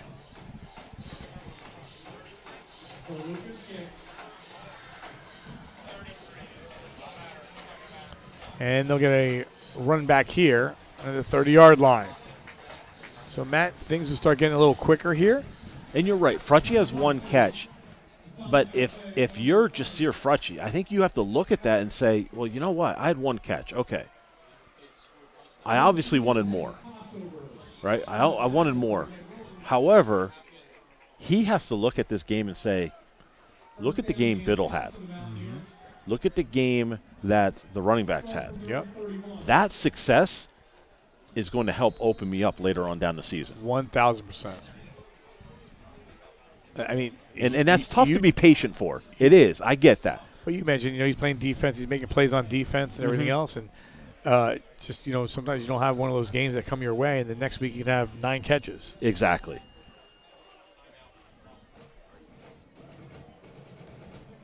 But I would wonder what it's like to sit in the offensive staff meeting room for Easton and decide, game plan wise, all right, who's getting the ball here? Who's getting the ball when? Timeout brought to you by Matheson, the gas professionals. Are you ready to fuel your career? Join our team and ignite your potential in the industrial gas industry. Check out our exciting career opportunities at mathesongas.com. That's Matheson, Matheson, gas.com. Matt, we have some scores, going around the league, and I know Northwestern. Again, we're looking at the Colonial League Schuylkill League. They're winning 42-7 against North Schuylkill. A team that got to the state finals last year. North Schuylkill coming back and beating Notre Dame. I mean, is it that much of a difference between Northwestern, North Schuylkill, Notre Dame? And they have a big night, week 9 matchup with Tamaqua and a week 10 matchup with Southern Lehigh. It's scary to think, and I know you and I talk about this a lot, you living in the district, it's scary to think that team is better than they may have been last year. That's a scary thought.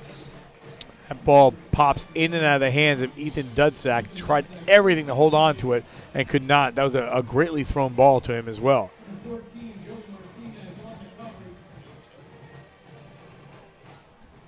Three minutes and change. And you see quickly also Easton bringing in some of their second-team players. We've talked about this a lot of times. This helps you as a program and helps you as a team build depth. And not all the teams that don't have the success that Easton has, Freedom has, Parkland, Nazareth, teams like that, that don't have that success don't necessarily get that opportunity. Right. And that builds your program year after year. Scores coming in. Tamaqua all over Banger, 49-0. This one, surprise for some, maybe, of the score. Freedom traveled up to East Stroudsburg South. So, we had East Stroudsburg South. Didn't know what we were going to get. Right now, there's 7 minutes left in the game. It's 40-7. East Stroudsburg South is losing. I think that's just a testament to how good Freedom is. I really do. Notre Dame leading Northern Lehigh by a score of 35-6. Looking to throw again. I tell you what. I know what you're going to say. Wow.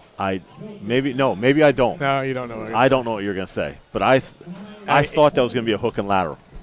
No, I didn't think that was going to happen. But you're right. I think first of all, he's hurting right now, right? Coleman's been. You said he's been playing the whole game, But every play, for the most part, has come his way. He has made the play. He has. And, he's listed at 6'1", 170 pounds. Yeah, but he's got ups. He plays much bigger than Yes, that. he does. He plays like he's 6'5". 1st and 10 from the 41. A lot of pressure. Does get it away. There's a lot of room down the sideline. And just powering forward, still on his feet, moving through, is Keegan Munch. Saucon Valley all over Catasauqua, 55-7.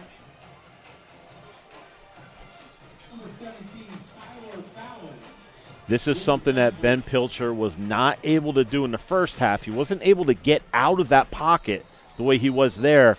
And you see a good job of how he keeps his eyes downfield. Looking at that replay, I didn't see what happened on the field. But it looks like it's Ben Pilcher who's down.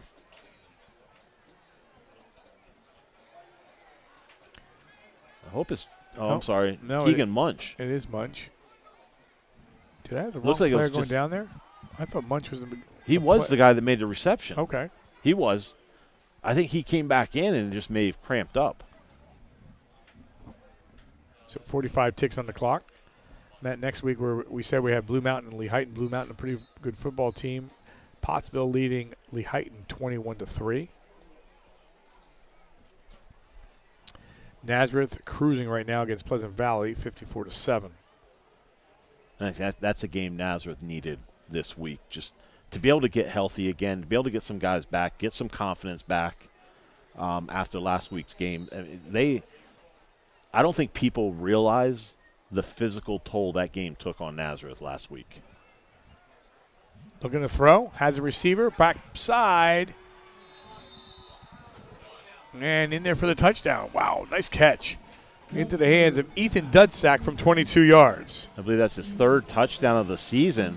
And a very well contested reception as well. Good look at the coverage at the top of the screen. He's the slot receiver. He has a guy all over him and does enough to watch the ball in and make that reception. Dudsick was the one early in that drive that wasn't able to pull in that reception. He does when it counts the most. Pilcher with the extra point attempt. Dudsack to hold. Pilcher to kick. I think they're missing a player. Yep.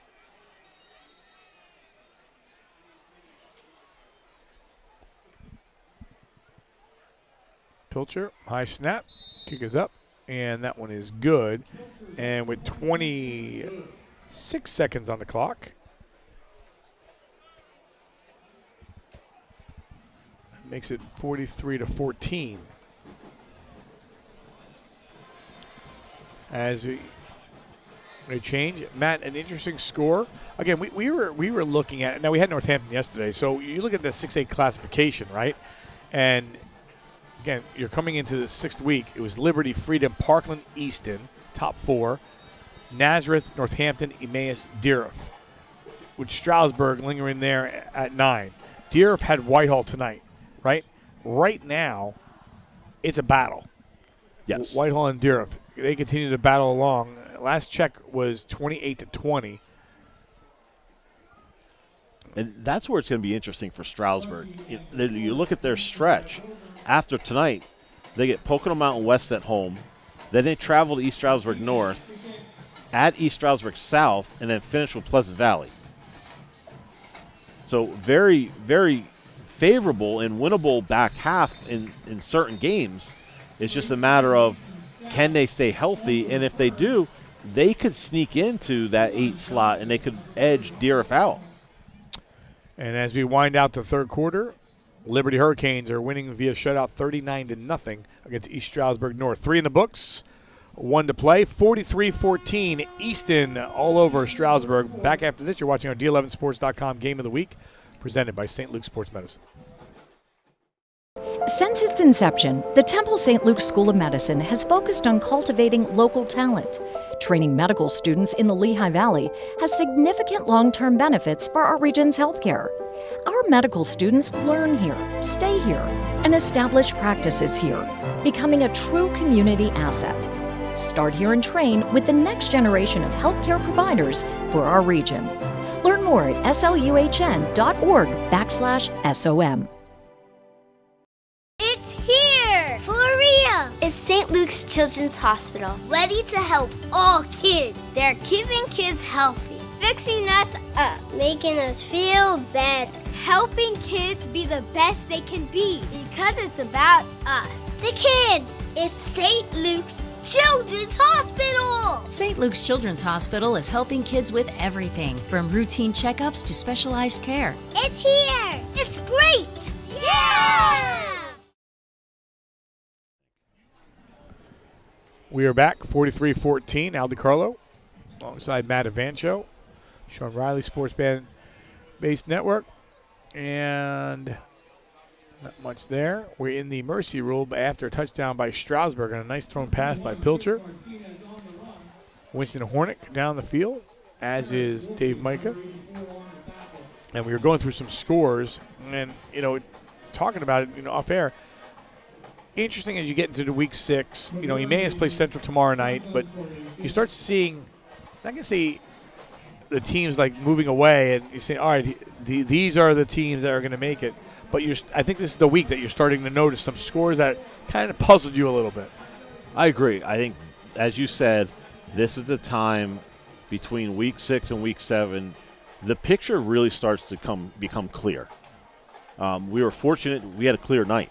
Because as we said pregame, it was raining on the field. Mm-hmm. I think we've kind of missed out on a lot of that rain. No pun intended. Yes, Missed out. But like you said, I think it's going to become clear. This picture is going to become clear in the next week and a half. I don't think we're going to see much changing. Maybe a couple seedings here and there, but overall, you see who's going to be there come the week 11. No question. Taken down was Chris Martinez. And Matt, I look at our schedule, and we've had some games that have been, going away, right? Going away. We had a good game, P. Bergen, Hunter Central, Nazareth and Parkland. Parkland just really pounding it. And, probably the best game that we've had this year was the game that you and I both weren't at. Yes. And that was Notre Dame and North Schuylkill. Yes. North Schuylkill came down to the wire, went 97 yards, and, won the game in the final play of the game. Here, 3rd down and 12. And tackled on the play. If you're a student from any District 11 school interested in broadcasting, journalism, or photography, check out d11sports.com. Follow your dream, get close to the action, take part in our student internship program. For more information, contact your athletic director or reach out to myself or Dave at d11sports.com. So it'll be a 4th down coming up. 4th and 12. And back to receive is James Ennis. James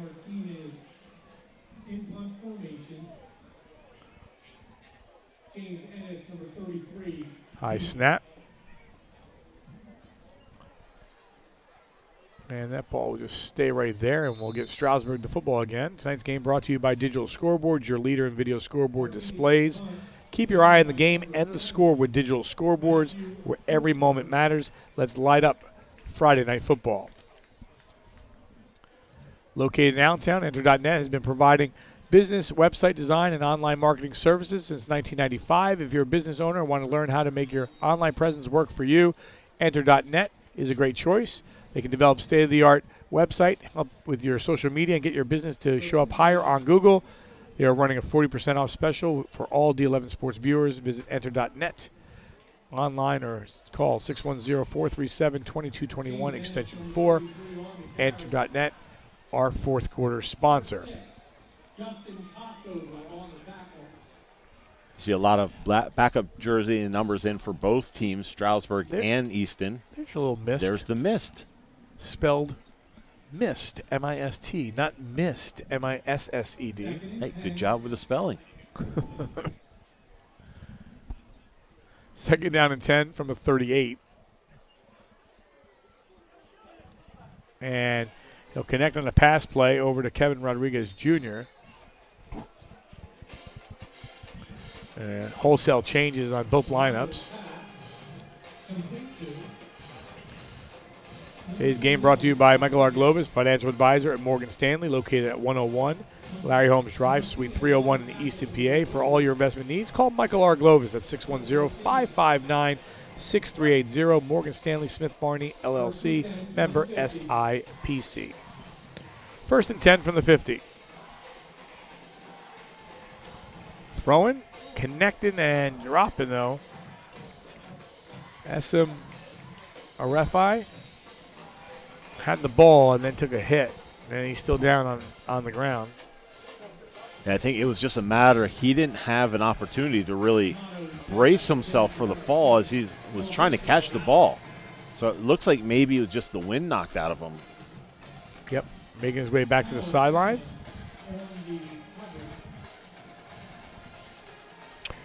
Clock down about 7 and change.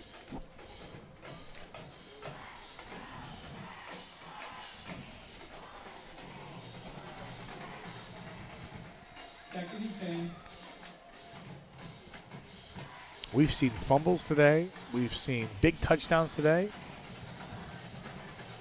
We've seen safeties today. 2nd down 10, the ball sits right at midfield.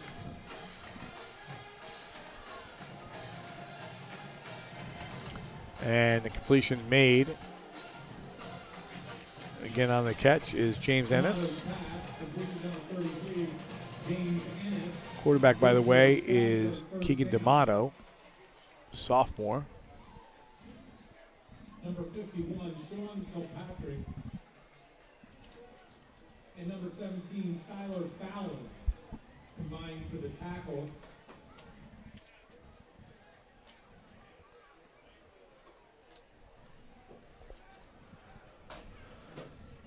Down to 6.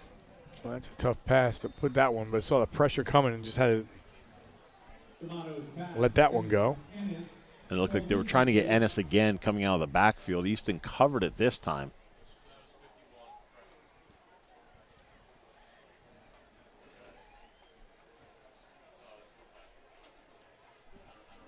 But D'Amato definitely took a hit on that play.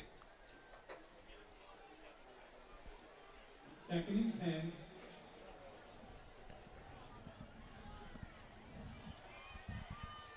So 2nd down, the ball at the 35. Here comes pressure, and diving for that one incomplete. Been busy since being inserted in there. Nice to see him back in the lineup. That was Easton Arefi. So looking ahead for Stroudsburg, I'll get their schedule after this play. On a 3rd down and 10, inside 5 to play.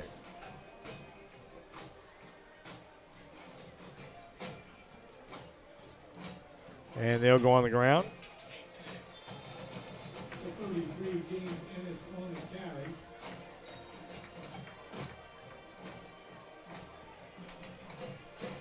The 17, Skylar Fallon, forces it out of bounds. 4th and 10. So their schedule, Pocono Mountain West, home. Then at North, then at South, and then finish with Pleasant Valley. If you look at that schedule, you know, we got a bunch of winnable games there. And when you look at the 6A classification, they're going to need some of those wins. You're right. I think they need. Nice pass. They can't get away with not having at least 2 of them. Yep. I think you need at least 2 of them. If you can get 3, that'd be a bonus. Yeah. And I think if they get 3, West, they get North, and Pleasant Valley, you know, your toughest one there is going to be South. Yeah, absolutely. But you get 3, and all of a sudden, you know, you're getting yourself in that 6-win category. And talking about South, you're looking at them. Yes, they're taking one tonight against Freedom. They're really they're giving up a lot of points, but they're coming back. They're going to be the number 1 seed in that 5A classification, most likely. D'Amato, that one incomplete and almost intercepted. And I think if Skylar Fallon goes for that with 2 hands, he makes the interception. Matt, you talking about that 5A classification. there's only one team, I think, over 500. And that's East and that's East Stroudsburg South. I will say this, though. I don't think you can discredit Whitehall just yet. Nope. I think they're a very good team. They've had a tough schedule, probably one of the toughest we've seen. 100%. And they'll be ready when the playoffs Exactly. come. But in that 5A classification, all 4 teams get in. There can be teams with one win getting into the playoffs. And then we have some other classifications where you can have 6 or 7 and you're not getting in. That's just how it rolls. The 2A, the 4A, the 6A get 8. The 1A is that sub-regional. Mm-hmm. And then 3A and 5A get top 4. And really, you look at the 4A and the 6A, those two classifications are loaded. Dave Micah almost got drilled by the football. I wish we had a replay on that. That would have been nice to see. I didn't notice it. 3rd down and 10.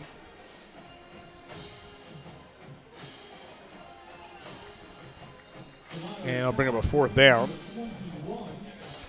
Final 156. So big play here for Easton.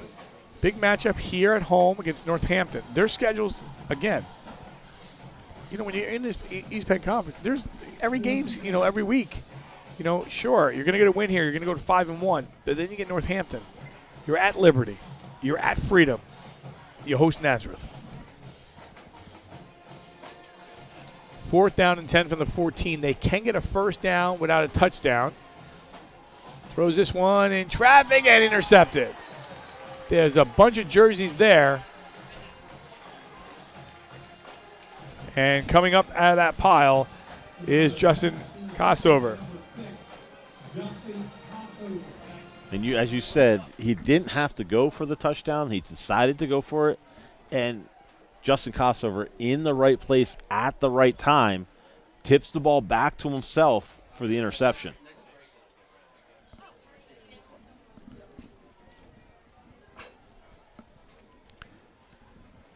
So with that time, we'll wind down.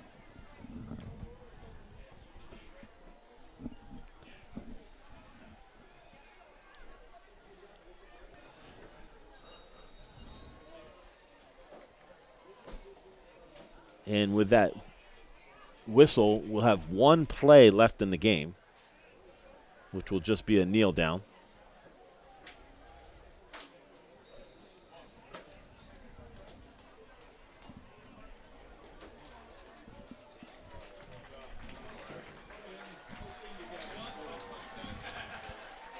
So clock will indeed wind down. 43-14 is your final score.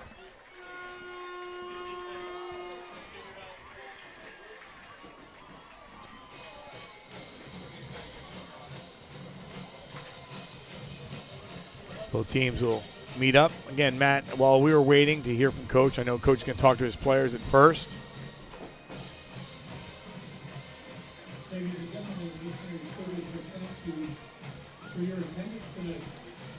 What does Easton take out of this game? I think they take out of the fact that they took care of business and they got out healthy. I think those are the two big things. You can't help as a teenager. You naturally look at opponents. You see them on film. There's so much film to study. You see it on film, and nothing against Stroudsburg, but if you're Easton, you're looking at it like, okay, we've played teams that are probably better than this, and we've beaten them. So, yeah, we feel like we should be in a position where we should be successful. However, unfortunately, that can come back and bite you. And early on, it nearly did. And being able to turn that around, finish the game off, and not only that, but I think the big thing, come out of it healthy with a way of, okay, we know we need to get locked back in right away and ready to go come the next part of this 4-game stretch. All right, we go down to Winston, who has Coach Matt Seneca. Coach, impressive win tonight. 5th win in a row. How are you feeling right now? I'm all right. It was a good win for us. It was something we needed to take care of this week, but we played pretty sloppy in the first half. We gave them some opportunities, took some possessions away from ourselves, which hurt a little bit. So we just got to make sure we clean up that stuff going into these last 4 weeks. Coach, at what part of the game were you like, I need to be down there? Pretty much right after kickoff. It was driving me nuts, but it all worked out. We're good. Coach, that seemed like a beneficial factor for you guys. You came down here and that whole squad's mentality changed. What was your talk to them after the first quarter? Nothing that I can say on camera, but we just needed to start playing Easton football. That's pretty much what it came down to. So, thanks, Coach. Congratulations. Thanks, man. Good luck next week. Thank you. All right, guys, back to you. All right, Winston, perfect questions, by the way. And, Matt Seneca is going to say it as it is, right? He said exactly what he was thinking. And, we appreciate him, talking to us right there and talking to Winston, some great questions there. And as we mentioned earlier, we saw him come down. We saw the timeout, and we saw that conversation take place. And if you can tell anything from body language, you knew it wasn't anything that he could repeat, most likely. Right. He basically put it out there in front of them. And I think basically, to say it cleanly, yep, that's it. You guys need to play. That's it. You need to play. You're not doing it right now, and unless you pick it up, some dreams are going to be shot. Yep, that's cleanly. You think that's how he said it? There's probably some other adjectives in there. Listen, you're the English guy. You're the English major. Well, I teach math, right? I just say the word verbiage. That's all. Verbiage. There we go. Yes. Different verbiage, potato. That's it. The bottom line is he wanted to get down there. He said right at the start of the game, right? He wanted to get down there, and he did. Again, his health concern for everyone. He knew, he knows where he's at. He's getting that, looked at as well, and he's excited to be part of this team. He's excited about, when he came to Easton. You talk about the tough kids at Easton, what's going to happen. Last year, not the year that they wanted as a first-year coach. But when you see it, and you said in the first quarter, you said in the second quarter, you said in the third quarter, and you said in the fourth, the players that make up this team at all different skill positions, aside of the line, which is big as well, you put them in a good place right now. Exactly. And we really, aside from the opening starting lineup, we hadn't mentioned the offensive line very much at all, the offensive and defensive line. And I still believe that is what's going to lead this team to any kind of success. Or not any kind of – any success they have, it's going to be because of them, right? You know what you're going to get out of Frutchie. You know now what you'll probably get out of Biddle, out of Cale DeSora, out of Dorian Thomas, out of Will Day, out of Cole Ordway. But without those five guys up front, none of that goes. So I think you need to look at that and keep an eye on that as the season goes on. Biddle had a couple touchdowns. He had the interception. I mean, when you look at him, you said, he came in with 6 receptions. Had, I believe, 5 or 6, tonight. Had some big ones. And he is our player of the game. And we go down to Winston with our player of the game. Andrew, great game tonight. 2 touchdowns, an interception. What was driving you to perform this way tonight? I mean, we came into this week, we knew we had to win. This was a big game. A lot of people, this was a must-win game for us. We had to win this week, so that was really what motivated us. What were you thinking on that interception? You made a great read, came over, read the ball correctly. What was going through your head right then and there? I mean, I know we had our corner, Sean McPeak. This is his first game starting at corner, so I knew they were going to try to target him, especially they had their best receiver, so I knew I had to give a little more help on that side, so that's what we did and got the play. How do you think this influences next week's game? I think it's going to have a huge influence. I mean, we didn't play our best football, but we're definitely working to improve. We kind of came into this game thinking it was going to be a light game, but it really wasn't. We had to battle for everything we got. So I think that's going to drive us next week to not have a performance like this. Thanks, Drew. Congratulations. You're D11's player of the game. Thank you. All right, guys, back to you. All right, Winston. Great job down on the field. Great job by Dave Micah as well. And our player of the game, Andrew Biddle. I think, Ordway had 4 touchdowns, right? 2 on the ground, through the air. But, when you get a guy that is maybe not expected to do what he does and makes great catches and takes off, prize done. Yes, and like we talked about, and nothing against Cole Ordway and what he did. He had a fantastic evening. I looked at it as Andrew Biddle did it when the game was still on the line. He I believe, separated it and really delivered a lot of body blows to Stroudsburg to really put Easton in position, and like a 1-2 punch, Ordway closed the door quickly in the second half with that. Well, that will do it for tonight. We will go to the Schuylkill League and the EPC next week. We will have Parkland and Central on Saturday. We will be in Lehighton for Blue Mountain and Lehighton on Friday night. That will do it for tonight. For Dave Micah down the field, Winston Hornick, Sean Riley, Sports Fan Base Network, my partner, Matt Avantro, everyone here at D11sports.com. Final score 43-14. Easton rolling along 5 in a row. They're 5-1. You've been watching our D11sports.com Game of the Week presented by St. Luke's Sports Medicine.